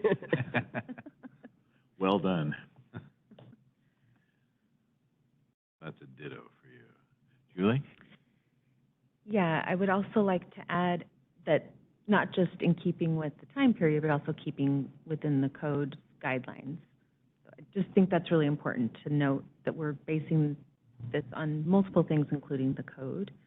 The other thing that I would like them to consider, they have this arborist plan and these details for the trees, and is there a way to save some of the canopy and to do whatever it takes to identify those that they could potentially not cut down and improve the health of? You know, there are ways to help trees, irrigation, soil amendments. There's so many different things that can happen. And so to consider, you know, trimming down, no pun intended, that number of trees being cut down to make it keep some of that canopy that is on the property. And other than the gym stairs and the lighting, I don't think I had anything else. Okay. Elaine? Chair Greg, if I can just add one other comment. Sorry, slipped my mind earlier. Yep. Just recommend that the city request a complete sign program that will address all the signage that's proposed for the parking lot area, which would be wayfinding, you know, directional, if there's any signage related to the tenants, the building, historical interpretation, any of that. You know, we really need to take a consolidated look at that and see what it is, how it's designed, and how it fits with the character of the building. Great, I got that. Go ahead, Elaine. I would like to make sure that should the tree that is in discussion of being saved and relocated have some alternative options for relocation be examined should the current project decide not to relocate it? We want a contingency plan. I would like a contingency plan. I also just want to agree. I think that we should try and save as many trees as possible in whatever way possible. Morgan? Well, I think that my fellow commissioners have really brought this together, but for myself, it is really about the cohesion of the historic property that is a National Register property. It was the whole thing with all of the exterior buildings, or outbuildings, whatever you want to call them, and now we're down to just the one, and so I just don't want to see it dwarfed and forgotten about and you know, modernized when even though it's not of the same age as the academy itself, it's still historic and still in use. And I'm a little sad they're losing that front yard, because that was nice when they came out the doors, open the big doors, come down the big wide stairs, and meet your parents. But I understand, you know, with the new parking lot having to switch that around. And I also, just for the council, I contacted DAP when I received the archaeological report that they still have not reviewed yet. So I do have a copy of that, and I've been in communication. So they have done some work, and the company, who I think is on call, has recommended more work, more archaeology, since they did find more significant finds, and elevate once again and expand the boundary, which no one has brought up to the commission yet, but we have expanded the new archaeological site boundary all the way to include the southwest corner. So the academy is well aware of that. I just wanted to make sure my fellow commissioners were aware of that, and that the archaeological company that they have has made recommendations to them for more work. And I'm sure once it's gone through the review process at DAP, they will also want to see some more work, because the utility trenches will go up to 1 meter deep, which means, you know, that's pretty deep. And all of the archaeology is confined to the top, you know, 50, 60 centimeters so far. So. Thank you for that. I did not know that they were expanding the archaeology. Yes, yes. They expand. Well, they did testing for this project, for this phase, and they did some great testing. They tested in all the green areas where all the trees are, and there's stuff under all the trees. Go figure. And they did a really good job, and they're looking forward to doing the next phase. Excellent. Jan? No, I think everything's been covered. I will say at the bottom corner of sheet L100 is the tree replacement schedule.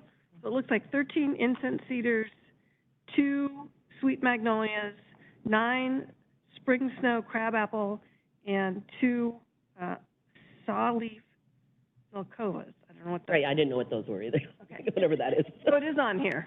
Yeah, I'm not sure what some of those are, and I'm not sure the, you know, like, why would you plant an incense cedar and not a native cedar? Maybe that was the point you made You know, earlier. that's just off the top of my head, you know, like if we're trying to continue the character. But, you know, that's... All right, Andy, did you get all that? I did. Oh. See how you're doing. Yeah, let's see how you... I'm working on this with, HPC recommends that the city work with the applicant to more fully demonstrate fidelity to the Academy's historic nature by including lighting, signage, and trees that reflect, and then I got called on. And so that's all the further I got. I was about to just go... We missed the stairs. Okay, I think I have lighting signage, right, New construction. thank you. So we have the elements of, lighting, signage, trees, and new construction.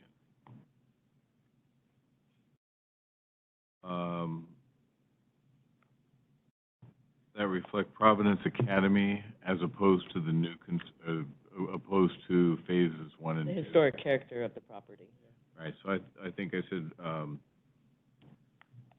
fidelity to the Academy's historic character, including lighting, signage, trees, and new construction. question to you, Keith. Do you take this whole conversation and go back and bring that forward, or do you only bring what we're actually drafting here back to the conversation you have? The formal recommendation. Yeah, well, what I'll do is I will, the motion that you made, I will add that to the staff report, and I will have the applicant respond to what your direction is and how they're achieving the motion that you're making. Okay, so we do need to be very specific in this? Yeah, we do need to be somewhat specific. Now, I mean, we're talking about historic character here, so I mean, you can only be, you know, obviously we're not selecting light poles and so forth, but I do hear what you're saying. You just want something that, right, that matches more of the academy building. We get it. Sorry. Okay. Than the modern building. I mean, I understand that's what you're saying, so, yeah. I guess I didn't get it out myself. Oh, trust me, we can find thesauruses and get very particular about certain aspects of historical continuity. Yeah. And just continuing to keep that view shed open as put forth in the overlay. You know, keep that historic view.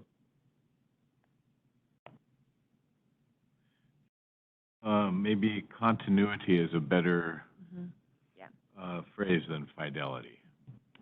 Continuity, I think. So I have, Historic Preservation Commission recommends that the city work with the applicant to demonstrate community with the Academy's historic character, including considerations to lighting, signage, trees, and new construction to reflect a cohesive program of improvements. There you go, and we need to include Elaine's request for the Plan B for Contingency.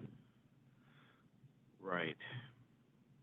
It seems like the tree could even be, one of the contingencies could be planted somewhere else Yeah, in the parking lot. it really could be. Just a slight relocation.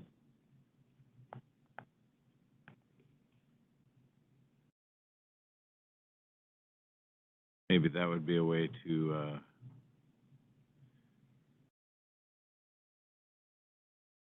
okay, so we could say, the Historic Preservation Commission recommends that the city work with the applicant to demonstrate continuity with the Academy, with the Academy's historic character, including lighting, signage, and new construction to reflect a cohesive program of improvements, including a contingency plan for relocating existing trees. I might suggest that we say that we strongly recommend. That way, as we are not there to discuss with the other individuals, once this motion goes to them, it can portray some of our strong desire, our passion for these items that we wish to see continued.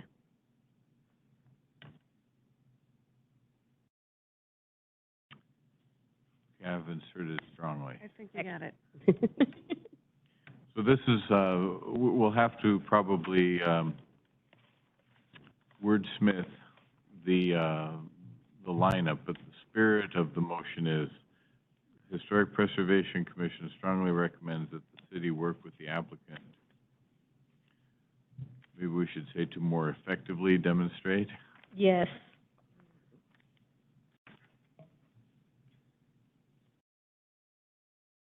More effectively demonstrate continuity with the Academy's historic character, including lighting, signage, and new construction, to reflect a cohesive program of improvements, including a contingency plan for relocating existing trees. Can we also request that they bring these requests back to us so that we can see the steps that they're making? Or is that something This is that's advisory. impossible? Yeah, Keith said that he was going to bring it back to us. We're making a motion to the city, and then he said he's going to bring it. That's why I was Lighting, signage, and new construction, which would include the stairway and the railing and that kind of thing. Yeah, can you put that first? I feel like that's the most critical piece. I mean, they're all important, but But new the construction. new construction first. Yeah. Well, you can have either primacy or recency. If you have it last, then it's... I mean, they're going to understand everything. I mean, they're going to hear it all. Teachers. I guess. Okay. So this is what we have, and the point's well taken by Jan that this is advisory. And so we can hope that since we're really suggesting things that are not material changes, that they haven't happened yet. And so to request a change in a railing that's still in the proposal stage, and the trees are still in the ground, and that the signs have not yet been erected. And so since we're still in the formative phase of this, the probability of having the recommendations accepted cheerfully is better. So that's our proposal, and I will clean up the writing, but that's the spirit of this. We can have a motion in a second. Excellent. You move then? I make a motion that we accept what Greg just said. And Andy just said. Got too many Gregs. Well, I read your last name. Now we're even there. I know, we're even. Is there a second? I'll second. Thank you, Greg. It's been moved and seconded that the HPC make a recommendation to the city regarding the nature of the proposals regarding parking and fire access, which we didn't hear a lot about the fire access part. So all in favor, I guess we have to take a roll call vote. So Susan, could you please take a roll call vote? Absolutely. Jan Bader? Aye. Julie Bond? Aye. Morgan Fraser? Aye. Greg Foos? Aye. Heidi Mandler-Huff? Aye. Elaine Thatcher? Aye. Andy Gregg? Aye. Thank you, everybody. Can I just thank the applicant and Keith both for sitting through that? The motion passes. Yes. Yes, thank you. Thank you, Keith. And bearing with us while we discuss those things. Thank you, Keith, very much. Welcome.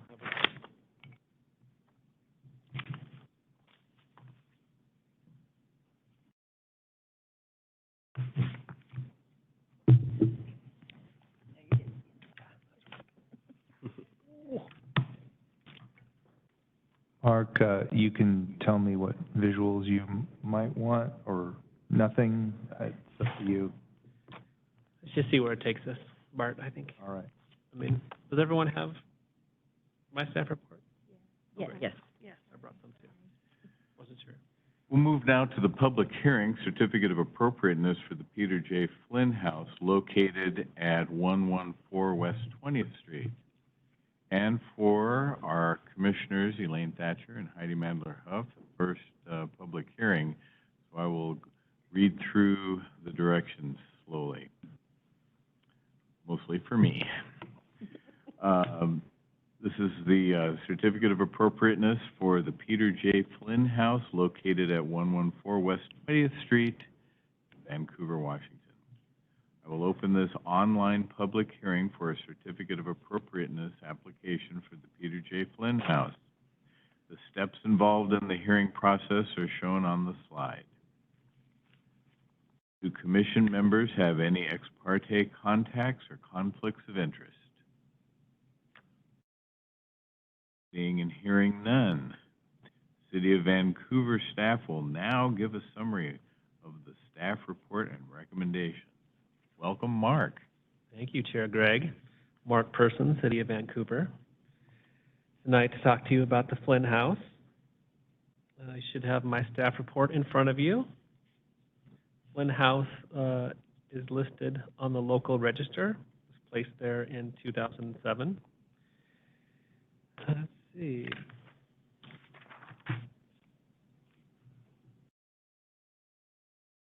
Thanks, Bart. Since it's on the local register, changes to the house need to be approved by the HPC through a certificate of appropriateness. The standards for changes to historic properties are the Secretary of the Interior Standards for Rehabilitation that begin near the bottom of page 2 on the staff report.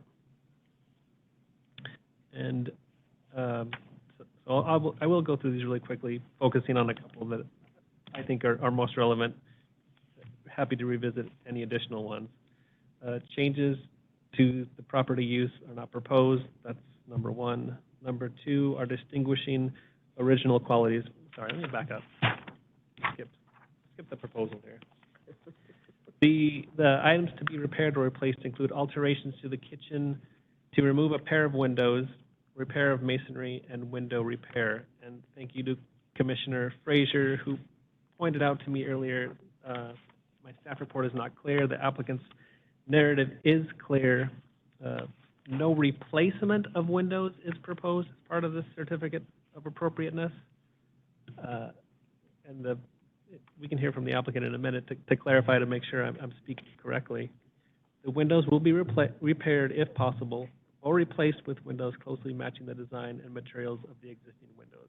A separate submittal, which I failed to make clear in my report, will be made if the windows need to be replaced. So tonight, we're just talking about the not replacement, the elimination of a window and the repair of the masonry in the windows. Okay.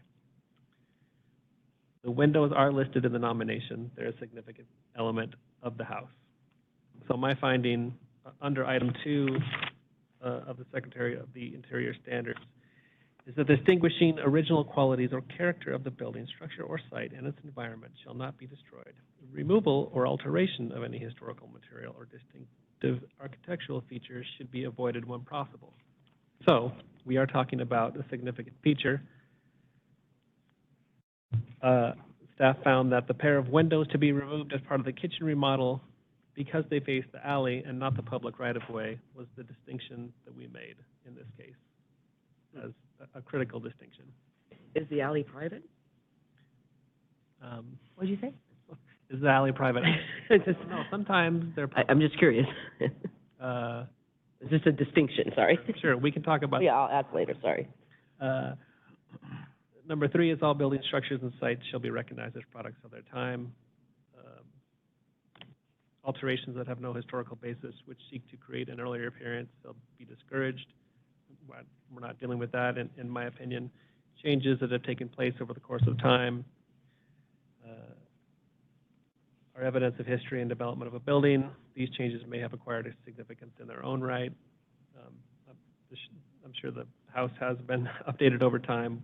We're not dealing with those tonight, I don't believe. Distinctive stylistic features or examples of skilled craftsmanship which characterize a building, structure, or site shall be treated with sensitivity. Obviously, that's relevant. Again, we're talking about repairing in most cases and the elimination of those 2 windows. Deteriorated architectural features shall be repaired rather than replaced whenever possible. Again, that's what we're looking at tonight. No replacement. That will be future if needed. Sandblasting and other cleaning methods that will damage the historic building materials shall be undertaken. No sandblasting is proposed. Protect and preserve archaeological resources affected by or adjacent to any project. No ground disturbing activities are proposed as part of this proposal.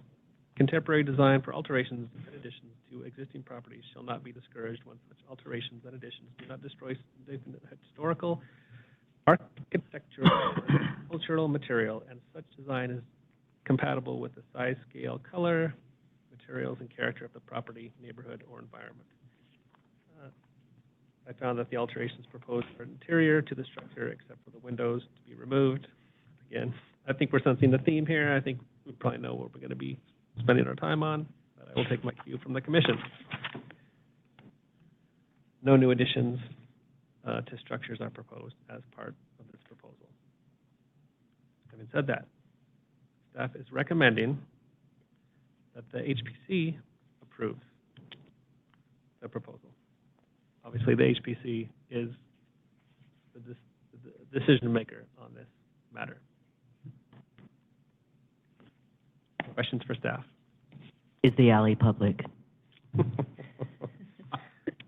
Maybe the applicant can answer that question. I think cars drive down it, it's filled with garbage cans. Across from our house is a junk shop that it's been built out of cinder block, occasionally has a graffiti on it. So people stay out of the alley because, occasionally there's transients in there who leave things behind. So it's accessible, but no one's hiking up and down that as a thoroughfare. Can I also ask, this is a picture, I believe, of the back window? Yeah, that's from inside your the house, back inside patio. the gate.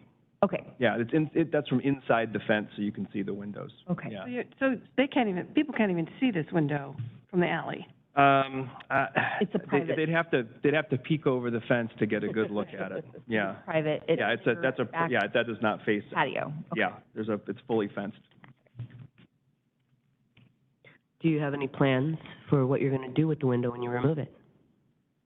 No plans for the window. It's probably not the original window according to our contractor. It looks like it was replaced at some point. The original windows, I think, were casement windows.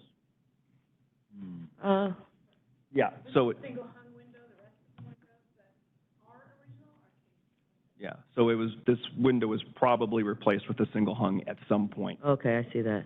It's different than the other ones Yes. on this particular elevation. Clarification question. Is this the window that is being proposed to be removed in the proposed kitchen floor plan? Yeah, if you look at where the refrigerator is, Yeah, that's the window. that's what I was assuming. So your plan for removing the window is to put a refrigerator in that place? To brick up that window, so the window will be removed, matching bricks will be installed, and then the exterior will be just a wall. You're using a bedroom to extend your kitchen. And it's the window that's currently in the bedroom, right? That's correct. So we're moving a portion of the kitchen into the bedroom. This is the applicant that has been speaking. Yes, I'm sorry. It should be according to the rules. Questions for staff, so I'll be quiet now, Mark. No, I just wanted folks who were dialing in To know who's talking. Yes. who's speaking. And Commissioners, Mark Person again. I did clarify with Gibb here that I wasn't sure. I was like, which window was it? So that your last page of your photos, I outlined the windows to be removed, proposed to be removed in That's red. helpful. It's so helpful. So I was a little bit, That's right. it wasn't clear to me exactly.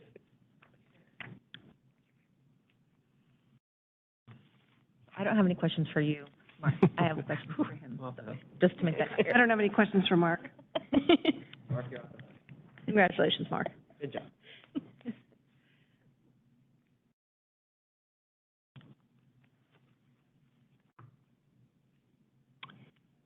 So, Now it's the applicant. right.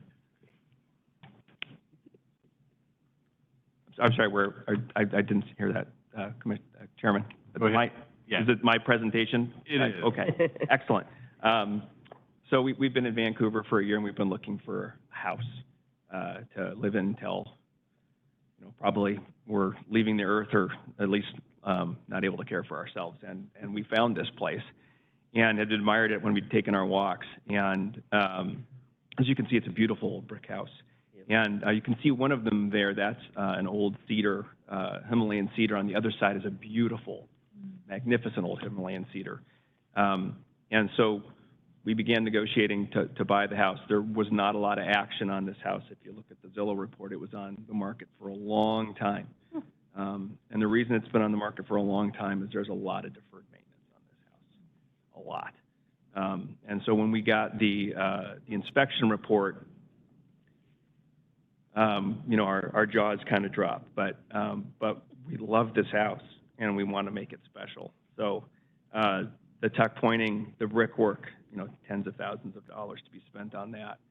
Knob and tube wiring throughout the house, tens of thousands of dollars to be spent on bringing that up to code.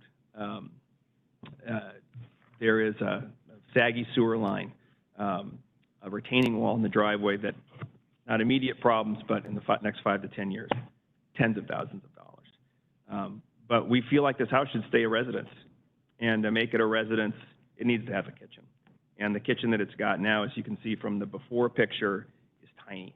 So you can go north or south. You could go south into what is a little breakfast nook and potentially lose those two windows, or you can go north, which is the direction we headed. And they're just simply with all, I mean, there's a lot of windows in this house, and there will be a lot of windows left in this house. Also tens of thousands of dollars to repair all of those windows. We think we can repair all of them, the remaining ones. We think that our contractor feels confident that he can get them off, stripped, get them back in, and leave the original windows in place, except for the one we're talking about. But you need to have a wall for some counter space and prep space, and to have a refrigerator that is somewhat closely located to both the kitchen and the stove to create that triangle you want in a home. And so, unfortunately, the choice, and I think the only choice really, is to remove that window, and then rather than do something that doesn't look good, is to brick it in and make it look like it was originally created as part of the house, and that's our plan.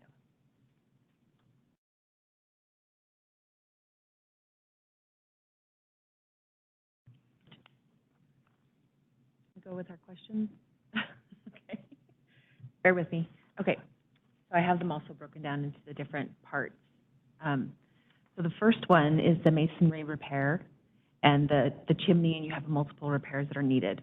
So I have to say that's great. You know, repairs like this are definitely important.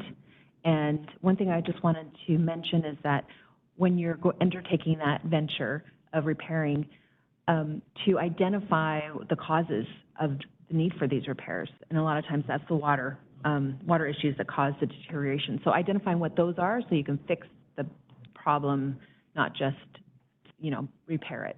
So that's just, I know you're probably already way ahead of me on that, but just want to mention that with historic architecture, that's always like, I kind of think the root that you start with. So I had, let's see, pardon me while I just quickly look through my notes. Okay, and then I have some notes about drainage, the roof, the chimney. There's a lot of different things. I actually printed something for you about masonry, and I'm sure, again, I know you're way ahead of me, but I was just getting into this application, so I'll give this to you after. Things that are recommended for historic properties, things that are not recommended, and this is from the Secretary of Interior Standards details, so that's an aside. So the repointing. The brick is, of course, a really important element to the structure, and I think, you know, it's a historic brick. It has this Flemish bond, which is a super unique bond. It's actually a little bit unusual for the 20s. It's generally like late 17, early 1800s kind of bond. And I think that it's easy to forget that it's not just the brick that is historic, it's also the mortar. And so my question for you is, let me go back to my questions. Do you have a plan to identify or address causes of the deterioration you're experiencing so far? Yes, that was actually in our inspection report. There's flashing and things that need to be repaired. So some of the brick, I think you can see in some of the pictures, some of the dark brick along the windowsills, 50% of the mortar is gone. And that's because the flashing wasn't appropriate. I think part of it is because someone put too ugly awnings over the windows, which apparently didn't seek your approval for that. When they did that, we're going to fix that. So yeah, a lot of the cracking and rotting around the windows and in the mortar is a result of some poor flashing and some poor drainage. That's going to be addressed as part of the work. Also, and you may not be able to see it in the pictures, but the mortar is tinted. It's actually a kind of a rose pink tint, and so we'll have to take a couple of cracks at it, kind of when you do paint swatches, to try to match, to get the mortar matched up with the existing mortar when we do the repairs. And that's actually my second question. So what kind of mortar and application techniques do you plan for the repointing? I don't know. That's up to my contractor. And so I think that's actually really critical, because the brick itself is historic and the mortar is historic. And so if you use materials that are more modern, they will be incompatible with the brick and damage the brick, and ultimately could completely annihilate your facade of brick if it's done improperly. That's the worst case scenario. So the best way to approach that is to make sure that you're using like you take an analysis of the composition of your mortar, and then you recreate that mortar. And that, not just the mortar itself, but also the application, that people aren't doing the raking that is common with, I think, with modern day mortar repair. This is historic, and so you don't want to use those same techniques. So just wanted to check and see, just to keep that in mind, that when you're doing these repairs, it'll be critical for you to make sure that that's done, the application and the mortar itself has the right composition. So you mentioned the knob and tube wiring. I'm assuming it's being replaced. It was just mentioned. It wasn't really, the plan wasn't really out there. The attic. Yeah, they show the pictures of the attic, but I'm guessing you're replacing it, right? Yeah, where it's available to, yeah. Okay, and that makes sense. I guess the other question I have around that is, how will you minimize the impact on historic materials as you get into that, you know, replacement? Yeah, there's nothing of the interior that was mentioned as being historic in the original findings. So the interior itself is not historic. Okay. It's the facade of the house that's historic. Okay. Yeah. So there's you know, there's going to be some ceilings that come down and get replaced with drywall in some spots. Most of it's accessible in the attic. And then just one last question on this. Are the cupboards in the kitchen original, the built-in? No, they look like they date from the 50s or 60s. If you look at them, there's yeah. I'm not sure what the time period is on those, but not not 1926. That's the last of my questions.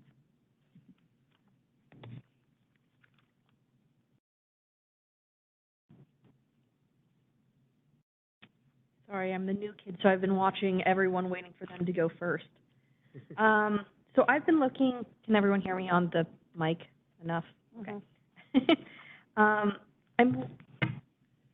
I really appreciate, first off, welcome to Vancouver. Congratulations on your house. And I really appreciate that you are trying to keep the house as original as possible. Not a lot of people do that or go through such attention. We heard in our last meeting about a house that was demolished. So I appreciate you working on keeping the house the house. My question really stems from the kitchen remodel. I understand I've lived in historic locations. I currently live in a historic location. So I definitely know that trying to change historic houses to fit modern desires can sometimes cause odd-looking aspects to a house. One of those, I have two questions regarding that. For the current design, where the fridge currently sits, is there a plan for that space? Is that going to be counter and cabinet? Is it going to be something else? If you look at the after picture, the proposed kitchen design, and I probably should have mentioned this in my presentation, one of the important things to us, and you hit exactly on the struggle we've had and with trying to find a historical house, is that there is a beautiful living space in that house. You don't see all of it. The dining, you can look on maybe old Zillow pictures. The dining connects into a beautiful living space. There's coved ceilings in this house and a rail. Those are all going to be maintained, and we're being very careful not to disturb those. We'll create a soffit for that. That looks onto an original fireplace, which isn't mentioned in the historical findings, but it's an original fireplace. Could be, I think the name of it's Rookmore tiles. We're doing some I don't know what it is. Thanks. Research. Yeah, we are researching it. They are original handmade tiles with a Rookwood facade. from Ohio, I believe. Right? Yeah, they were a company that was popular, went out of business, and they've been resurrected as a clay potting company. So, you know, that's exciting, but it is completely cut off from this tiny little kitchen where they used to hide, you know, the mistress of the house when she cooked.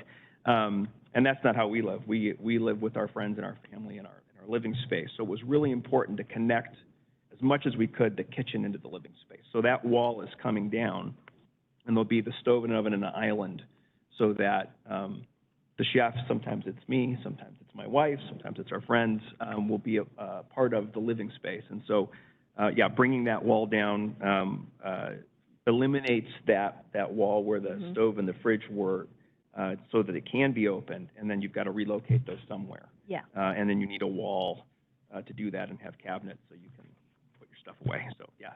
I completely understand. The other question does come to the window that you're proposing to remove. Could the fridge not be moved 3 feet in one direction or 3 feet in the other direction to leave the window there? As you've mentioned, you seem to have an interest in having your friends over, your family hosting, and so having that view from into what looks like your backyard hosting area, not only does it preserve not the original window, but a historic viewpoint and a really nice hosting feature to your yard. I don't know if it's possible to leave half the window in, but if you move it either way, it's a double banked windows. I think you can see from the other picture, and I can tell you the view as you're standing in the house looks out onto the alley that often has graffiti and other stuff. So losing that window, from my perspective, is at least the view of that from that window is no great loss. It's the windows that are on the front. So if you look at the left side, on the other side of the doorway, it's those two windows that bring in most of the light into the kitchen and have the views of the street and up the street. So we tried, I don't know how many different configurations. That either buried the refrigerator so far away where you have to walk, circular walk around to get to and from, where if you're cooking, that's really hard. So it was really this wall that was the only logical place to put it once we opened it up. We did try to figure out if there were different configurations that were working. This was sort of this was it. No, I understand that can be very difficult. Thank you so much for answering my questions. I don't have any questions for you. I think you're doing a really great job. Oh, thank you very much. The only concern I have is similar to what Julie said. It's going to be a challenge to match the brick and match the mortar. It's going to be a really big challenge, and I can't wait to see what happens, because I have faith that you'll be able to do that. But that will be your biggest challenge, I think, is matching the bricks and matching the mortar and getting that consistency so it doesn't look like there was a window there. That's right. Because you've seen those buildings when they do that, and you're like, ooh. The contractors we talked to, one of them was like, well, I'm not sure I can match it. We think just ought to, brick it and paint it. And the other contractor, which was quite a bit more expensive, said, I can match that for you. We can source brick that will look like the brick that's there. We did talk about the issues with having older mortar and needing to replace it with, mortar that matches up. Otherwise, if you've got two different types of mortars, they both fail. So that was a concern that we addressed. And you can see from some of the pictures where there has been some bad done, and that will need to be, gouged out and replaced. I don't have any specific questions other than to echo what Morgan just said. Great work, and it's great that you're going to preserve the house and not paint it white over the brick like so many people do. So, no, it's gorgeous the way it is. Yeah, it's a beautiful house. So glad that it's going to stay on the register and stay as a residential. For the next 100 years, we're going to try to get another 100 years out of it. So great. Excellent. I was new to the commission when it was originally listed in 2007. I don't remember any subsequent applications about the awnings, so I just... Not guilty. No, I knew that. I thought you might enjoy that. Yeah. Susan, are there any comments from the public? There is one person on the attendee list, so I'll read this quickly. For attendees using their computer, if you'd like to speak, please raise your virtual hand following the directions on the screen. For attendees using their telephone, you need to press *3 on your phone's number panel to raise your hand. And I do not see any hands raised. Mark, any further comments from you? Thank you. Any further from the commission? Okay. Heidi, I haven't forgotten you. You're on mute. The public hearing is now closed. The commission will now deliberate. The commission must take findings that either agree with the staff findings on each criterion or make specific comments on any finding. Any comments from colleagues?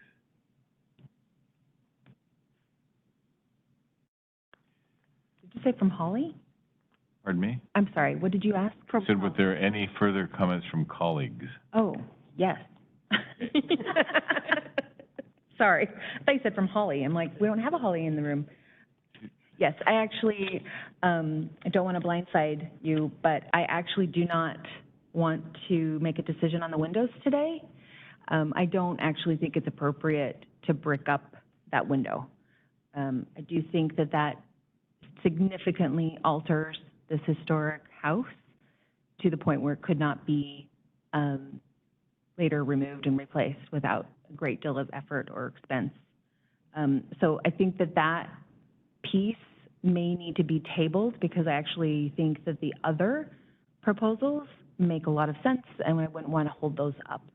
The repairs to the chimney, to the brick and mortar, I don't have any disputes with the taking down of the walls and creating an open space. My only contention is with that window being bricked up. So I don't know if that's something we can table or if we still need, if we just want to hash it out here right now. But that's my perspective. So Julie, you're saying that because the alteration is non-reversible, you're feeling that that will diminish the integrity? Well said, yes. That's one thing, but that's perfectly stated. But also the home, this is the original footprint of the house. The window, whether or not the window is original or not, it's still in character with the rest of the windows and within the whole entire aspect of the house. It looks back on the patio looks onto it. I just don't, it's just, to me, it's not appropriate to take that out and brick that up. That's just too dramatic in my perspective and doesn't follow the interior standards. I agree. I concur with Julie's points. I think that the effort that's being put into repair damage that's already been done and to bring the wiring up to modern standards for safety reasons are great aspects, but I think that it would be good to table the window discussion as well. For the historic preservation, the original footprint, as well as the fact that should it not be done appropriately, the replacing of the windows, not only are we losing that bit of history, but we're risking all of the surrounding brick. And should even the more expensive contractor trust himself and use a bad grafting or trying to peel away the old items damages the other bricks, the amount of brickwork that would need to be replaced from the original could expand and expand far past what it's currently projected to be. So tell me what the benefit of approving the rest of it and tabling the window is? Because we still have to make a decision on the window. Yeah, we do. I guess because there are other windows that they were going to bring forward if they needed to be replaced, and so I thought that that would make sense to address all of those at the same time. But right now, I'm not sure. I'm welcome. I mean, we can talk about it. I stated my thoughts. You're welcome to not table it. We can talk about it. I'm inclined to approve the window removal. So, and I don't know how the other commission members feel, but so I'm just trying to say.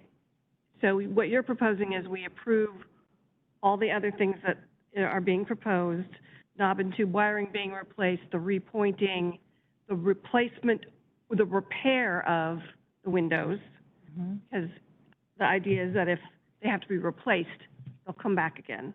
So they're going to attempt to repair them. And then we table the window because... We don't have to. That's what I'm saying. We don't have to. That was just an initial thought because I don't know if we're going to come to any kind of consensus tonight. Right.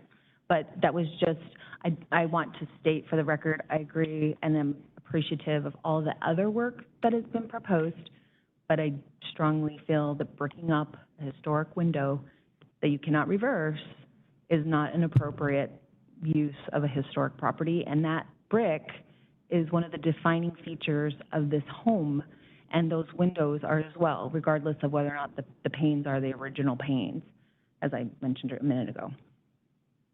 And, you know, if we're using the standards as our guide, it's very explicit about not, you know,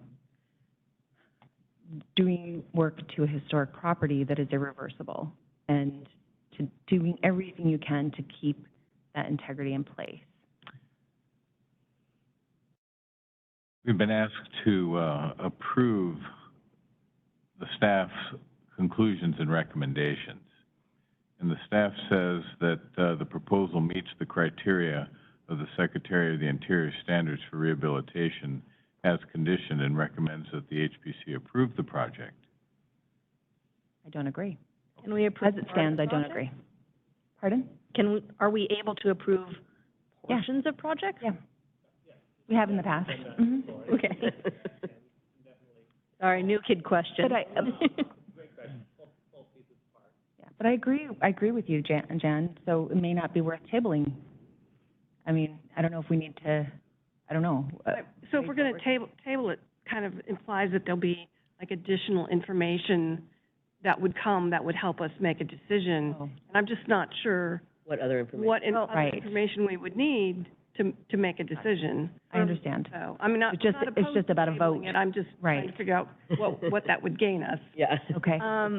For me, it was one of the things that I was hoping that we could find out from tabling is have do a little research into the contractor and see if he's actually done brickwork restorations on a historic home, so that we know or have a better understanding of, even if this window is removed, which I do not want it to be, if it can be done successfully and we don't put the rest of that wall at risk.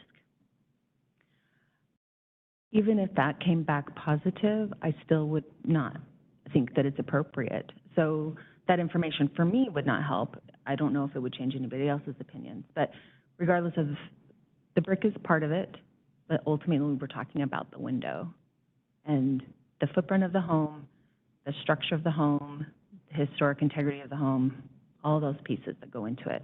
Regardless of whether or not it looks back on an alleyway, this house is going to be standing for a couple hundred years, we hope. So we also need to have kind of a wider perspective on preserving this house. If we would like to hash it out and do a vote now, I am not opposed to that. Well, I'll accept a motion.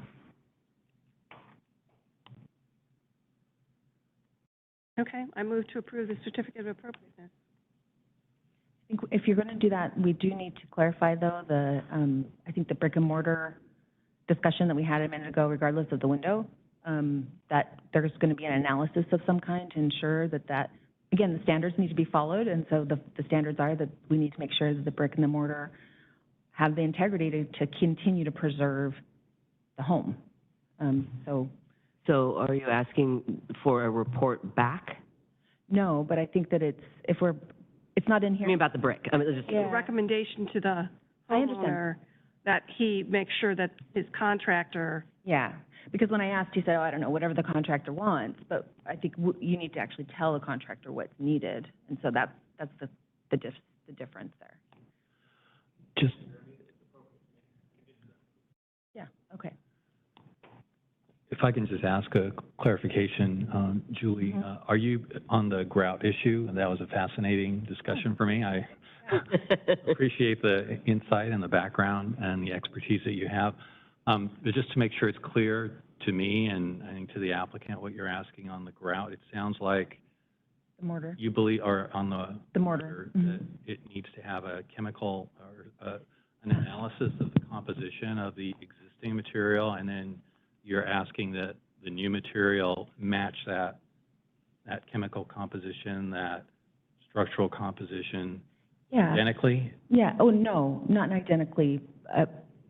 Essentially, there's a lot of resources and materials out there about restoring historic brick and mortar.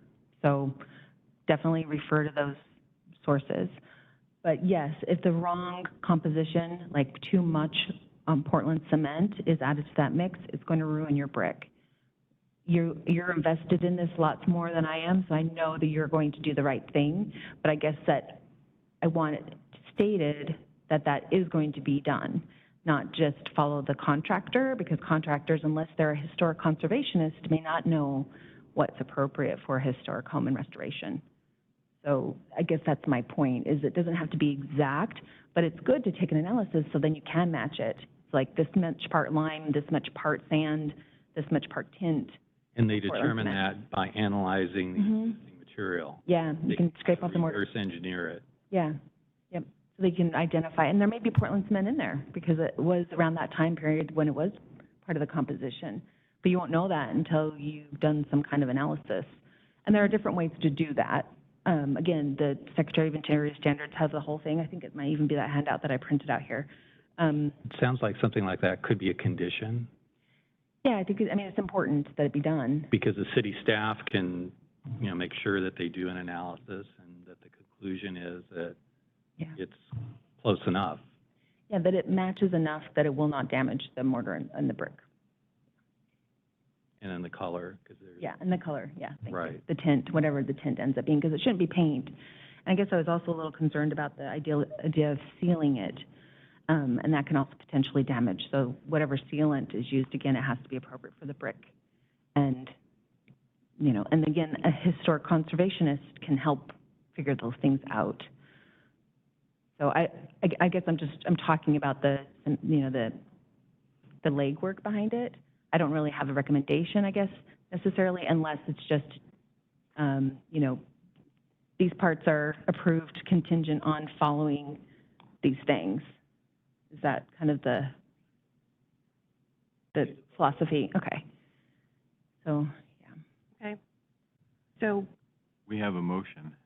But I can amend my motion. Surely may. To add that that there's an analysis done of the mortar, and so that it, an appropriate replacement material is used.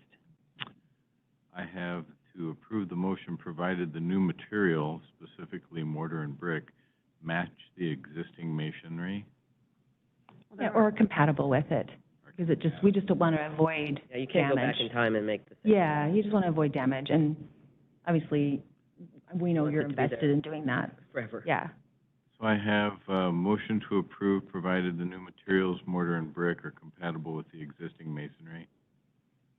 That's her motion, and this includes everything that's in this application, right? It includes everything that's in the application. I'll second.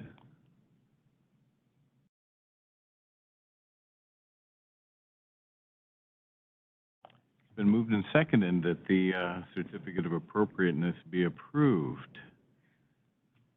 Sorry, Andy, can I ask a quick question? I'm sorry to jump in the middle of procedure. Yeah, of course you can. If it's approved, there hasn't really been discussion about, deep discussion about what would be, obviously they match the brick, right? And fill it in to match the rest of the home? Right. That's the plan, okay. Oh, what was your question? Just that. I wanted to see, because, when people replace windows, you can always see the seams. You can always see, like, there was a window right there. And so I was just curious how they were going to kind of manage that. And I'm sure that staff, is going to ask for a sample of the brick material, when they get to the point of making a selection for the replacement, and that you'll take a look at it, and if you believe that, that it doesn't meet the intent of what our motion is, that at that point, you can raise that issue and bring it back to the commission if you feel you can't resolve it at your level. I mean, isn't that the way it would work? I mean, if they come in with a brick that obviously doesn't match, you're gonna red flag that. You wouldn't.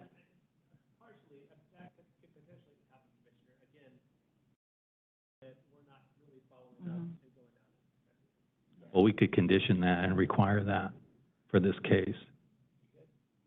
We could add that as a condition that, staff will confirm that the brick does match to, meet the intent of the commission's motion. And if you have any, doubt about that, we don't want to just put it on your back. You can bring it back to us before they're authorized to install that brick. Yeah, I will, I think that's a good idea, and I know I told you, bringing sample materials to these kind of meetings goes a long ways and stops a lot of this kind of conversation in the future. Yeah. We had that conversation about bringing sample materials. I just have to say, I'm a little uncomfortable with jumping already to, The motion? thank you. Because I don't feel like we've really discussed the fact that Part of getting a motion in a second is, Is to have the discussion. thank you. Okay, I'm sorry. I thought it was to approve it. Gotcha. I mean, We haven't done this for a while. Yeah, I know, and we're all in person. It's even weirder. I always ask for any further comments. Thank you. So I have a question, and I have to say that because Mark already knows, I didn't quite understand what was going on. I didn't understand that the window was completely going away. Is this a brick facade or is this a brick house? Brick house. The brick house. So it's not a facade? Because we keep talking about a brick facade. It's been mentioned a couple times. Not a facade. It's not a facade, right? Okay, thank you. Because I was confused when we were saying facade. If it was just a facade and we were covering up a window with a facade, then that could be, the structure could be retained. But if it's a brick house, like you said, once you brick this in, it's forever.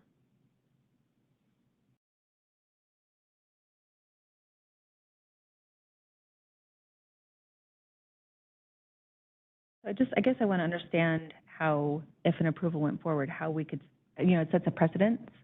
So this, I think, is a definition of a contemporary design for alterations and additions to existing property shall not the additions do not destroy significant historical architecture or cultural material and such, so on and so forth. So, and the character of the property, I can go on. I just don't see how breaking it in is compatible with that. If this was not a historic home, there's no issue. I also have an This is a issue historic that home. they brought up in the nomination that the windows were the windows and the bricks are the two key things. We're actually not looking at the interior of the house, even though we got to see a quick little glimpse of how beautiful it is. But we're really looking at the nomination and what was nominated in 2007. And in 2007, the character-defining features were the windows and the brick. And the now, chimneys. which means now that we are going to remove one of the defining characteristics and apply a more modern brick to the historic building. So I completely see now that I'm dissecting this completely where you're hung up, because that is a really big deal. And so that is why we asked, is there any way you can keep half the window? Can you keep part of the window? Because, that's what's in the nomination, and that's kind of why we're here, right? Because it's on the register, and it's on the register for that nomination, and it's also in the Ho district, and, it's bigger. Although apparently that window isn't the same as all the other windows. It was there in 2007, though.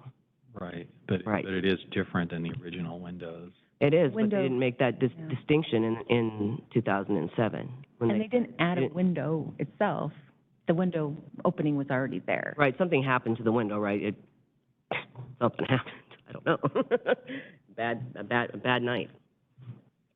But that is really a big stumbling block for this appropriation, is really removing this whole part of the historic fabric. And then it opens up all these questions, though we understand and we always want to believe that contractors know what they're saying, but I have several of them, and oh my God, I never can keep them straight. I can never keep them on track.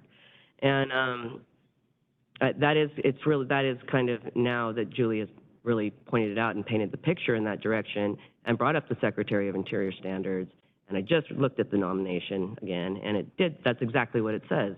And so now we're going to vote to take away one of the character-defining characteristics. So I think that is the root of what you're getting at. And you can correct me totally if I've just gone off into. No, that's right, and that it's a permanent change. We can discuss changes when they're not permanent, that they can be undone easily to take it back to that original, but this is a permanent change. There's really no way around it with the current plan. I think it all hinges on how successfully the project can be undertaken, and would have been helpful, if you'd been able to bring the contractor and maybe had some material samples and and just a little more support for background explanation on how that's going to be carried out, and that's why we're, I think, hesitating. That's one of the reasons that I think some of us are a little bit hesitant. I think that can be overcome with, appropriate conditions, because I think as has been noted, the window is not really visible, in that location, and the goal of the project is not to alter really the appearance of the building. It's just to replace the window with a brick, which is also considered one of the elements, historical elements of the building. And I think, frankly, if what you're trying to do is propose a trade-off, you've mentioned that it's extremely costly to do all the other improvements that are necessary to maintain the integrity of this building.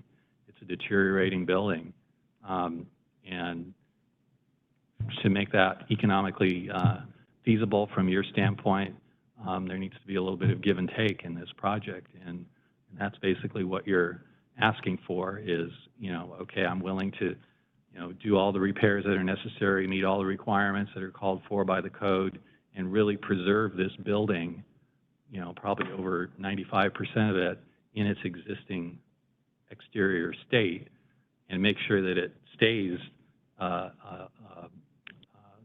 properly maintained building for the rest of your life. Basically, you've indicated you're going to live there forever, and you're willing to do that on the condition that you have some flexibility in your floor plan. Is it ideal? Is it something that it's a trade-off basically, and I think with the proper conditions to make sure that it is undertaken properly and that the bricks do match and that the grout or the mortar does meet the same chemical composition and color of the existing, that I can support the replacement of the window with the brick. But I would really need to be absolutely certain that the project is carried out successfully. I mean, if it's a miss, it will be a real unfortunate situation for everybody. And I think with the appropriate conditions, we can make sure that it's carried out successfully. And I don't agree entirely with that statement. To me, it's almost like robbing Peter to pay Paul, or holding part of the house ransom, and if you're allowed to do certain things, it sets a precedence, and I think that that's a dangerous territory. Our job is really to look at the standards, see if it's an appropriate plan to meet those standards, and if they don't, they don't. And regardless of our personal opinion or our intent to be as flexible as possible, it's out of our hands if they don't preserve the historic integrity of the home. But I've said my piece. I'm not sure where to go from here. Well, we have a motion and a second to approve the certificate of appropriateness, provided the new material, bricks and mortar, are compatible with the existing masonry, to be confirmed by staff. And I would add in to make sure that there's, a point in the process where staff, first of all, staff has to confirm that the brick is acceptable before it's installed, and if they have any doubt about that, they can bring that back to us for review. Okay, so I have it at to approve, provided the new materials are compatible with the existing masonry, that staff confirms prior to installation with the proviso that it may be referred again to HPC.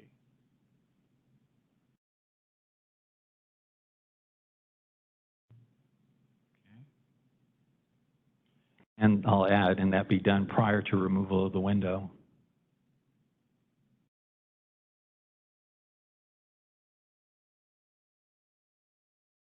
So we have to approve, provided the new materials, brick and mortar, are compatible with the existing masonry, that staff confirms prior to the removal of the window and installation of the brick. Any further? Heidi, any comment? No, I also have concerns about removing the window, but yeah, no comment at this point. Okay. Well, Susan, I think we're ready for a roll call vote to consider the motion. So if you could call the roll, please. Okay, Jan Bader, Yes. Julie Bond, No. Morgan Fraser, No. Greg Foos, Yes. Heidi Mandler-Huff, No. Elaine Thatcher, No. Andy Gregg. Aye. We have 3 yes votes and 4 no votes.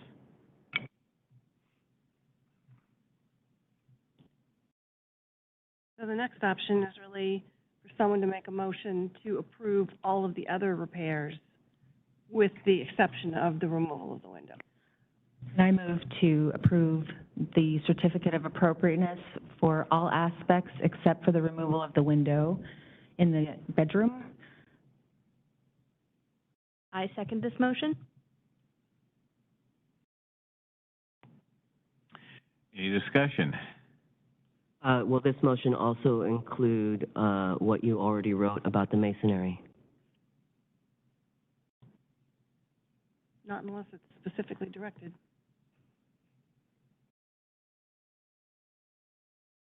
And that would need to be directed for the repairs that would be needed for the chimney as well, so I so direct it. Please. So we're going to approve all the repairs except the window. With the addition of Gregory's With the excellent language. suggestions. Well, with the condition that the mortar and bricks be tested to ensure they're compatible with the.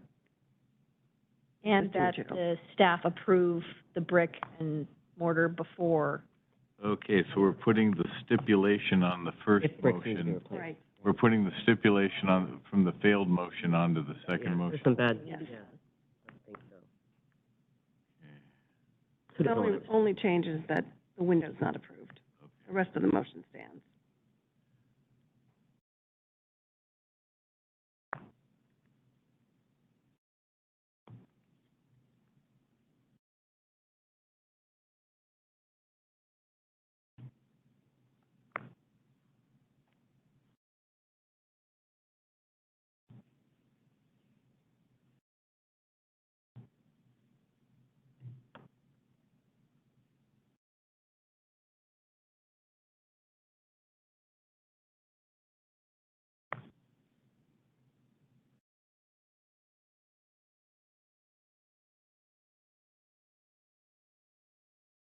Okay, so I've got it, all other repairs approved, provided the new materials are compatible with the existing masonry, subject to confirmation by staff prior to window removal. No window. No window. Can we change window to any masonry work being done?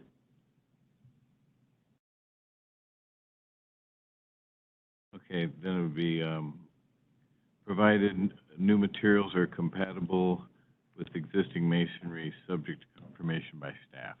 There you go. That works. Any further discussion?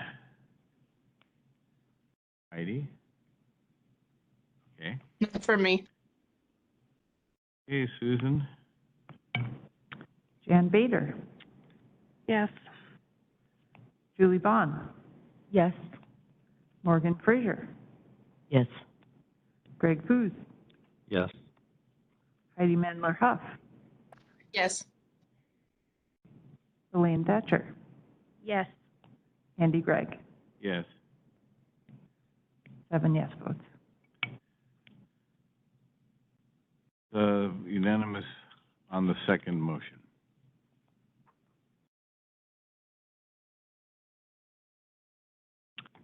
Thank you for your patience and perseverance, everyone. Yes, thank you.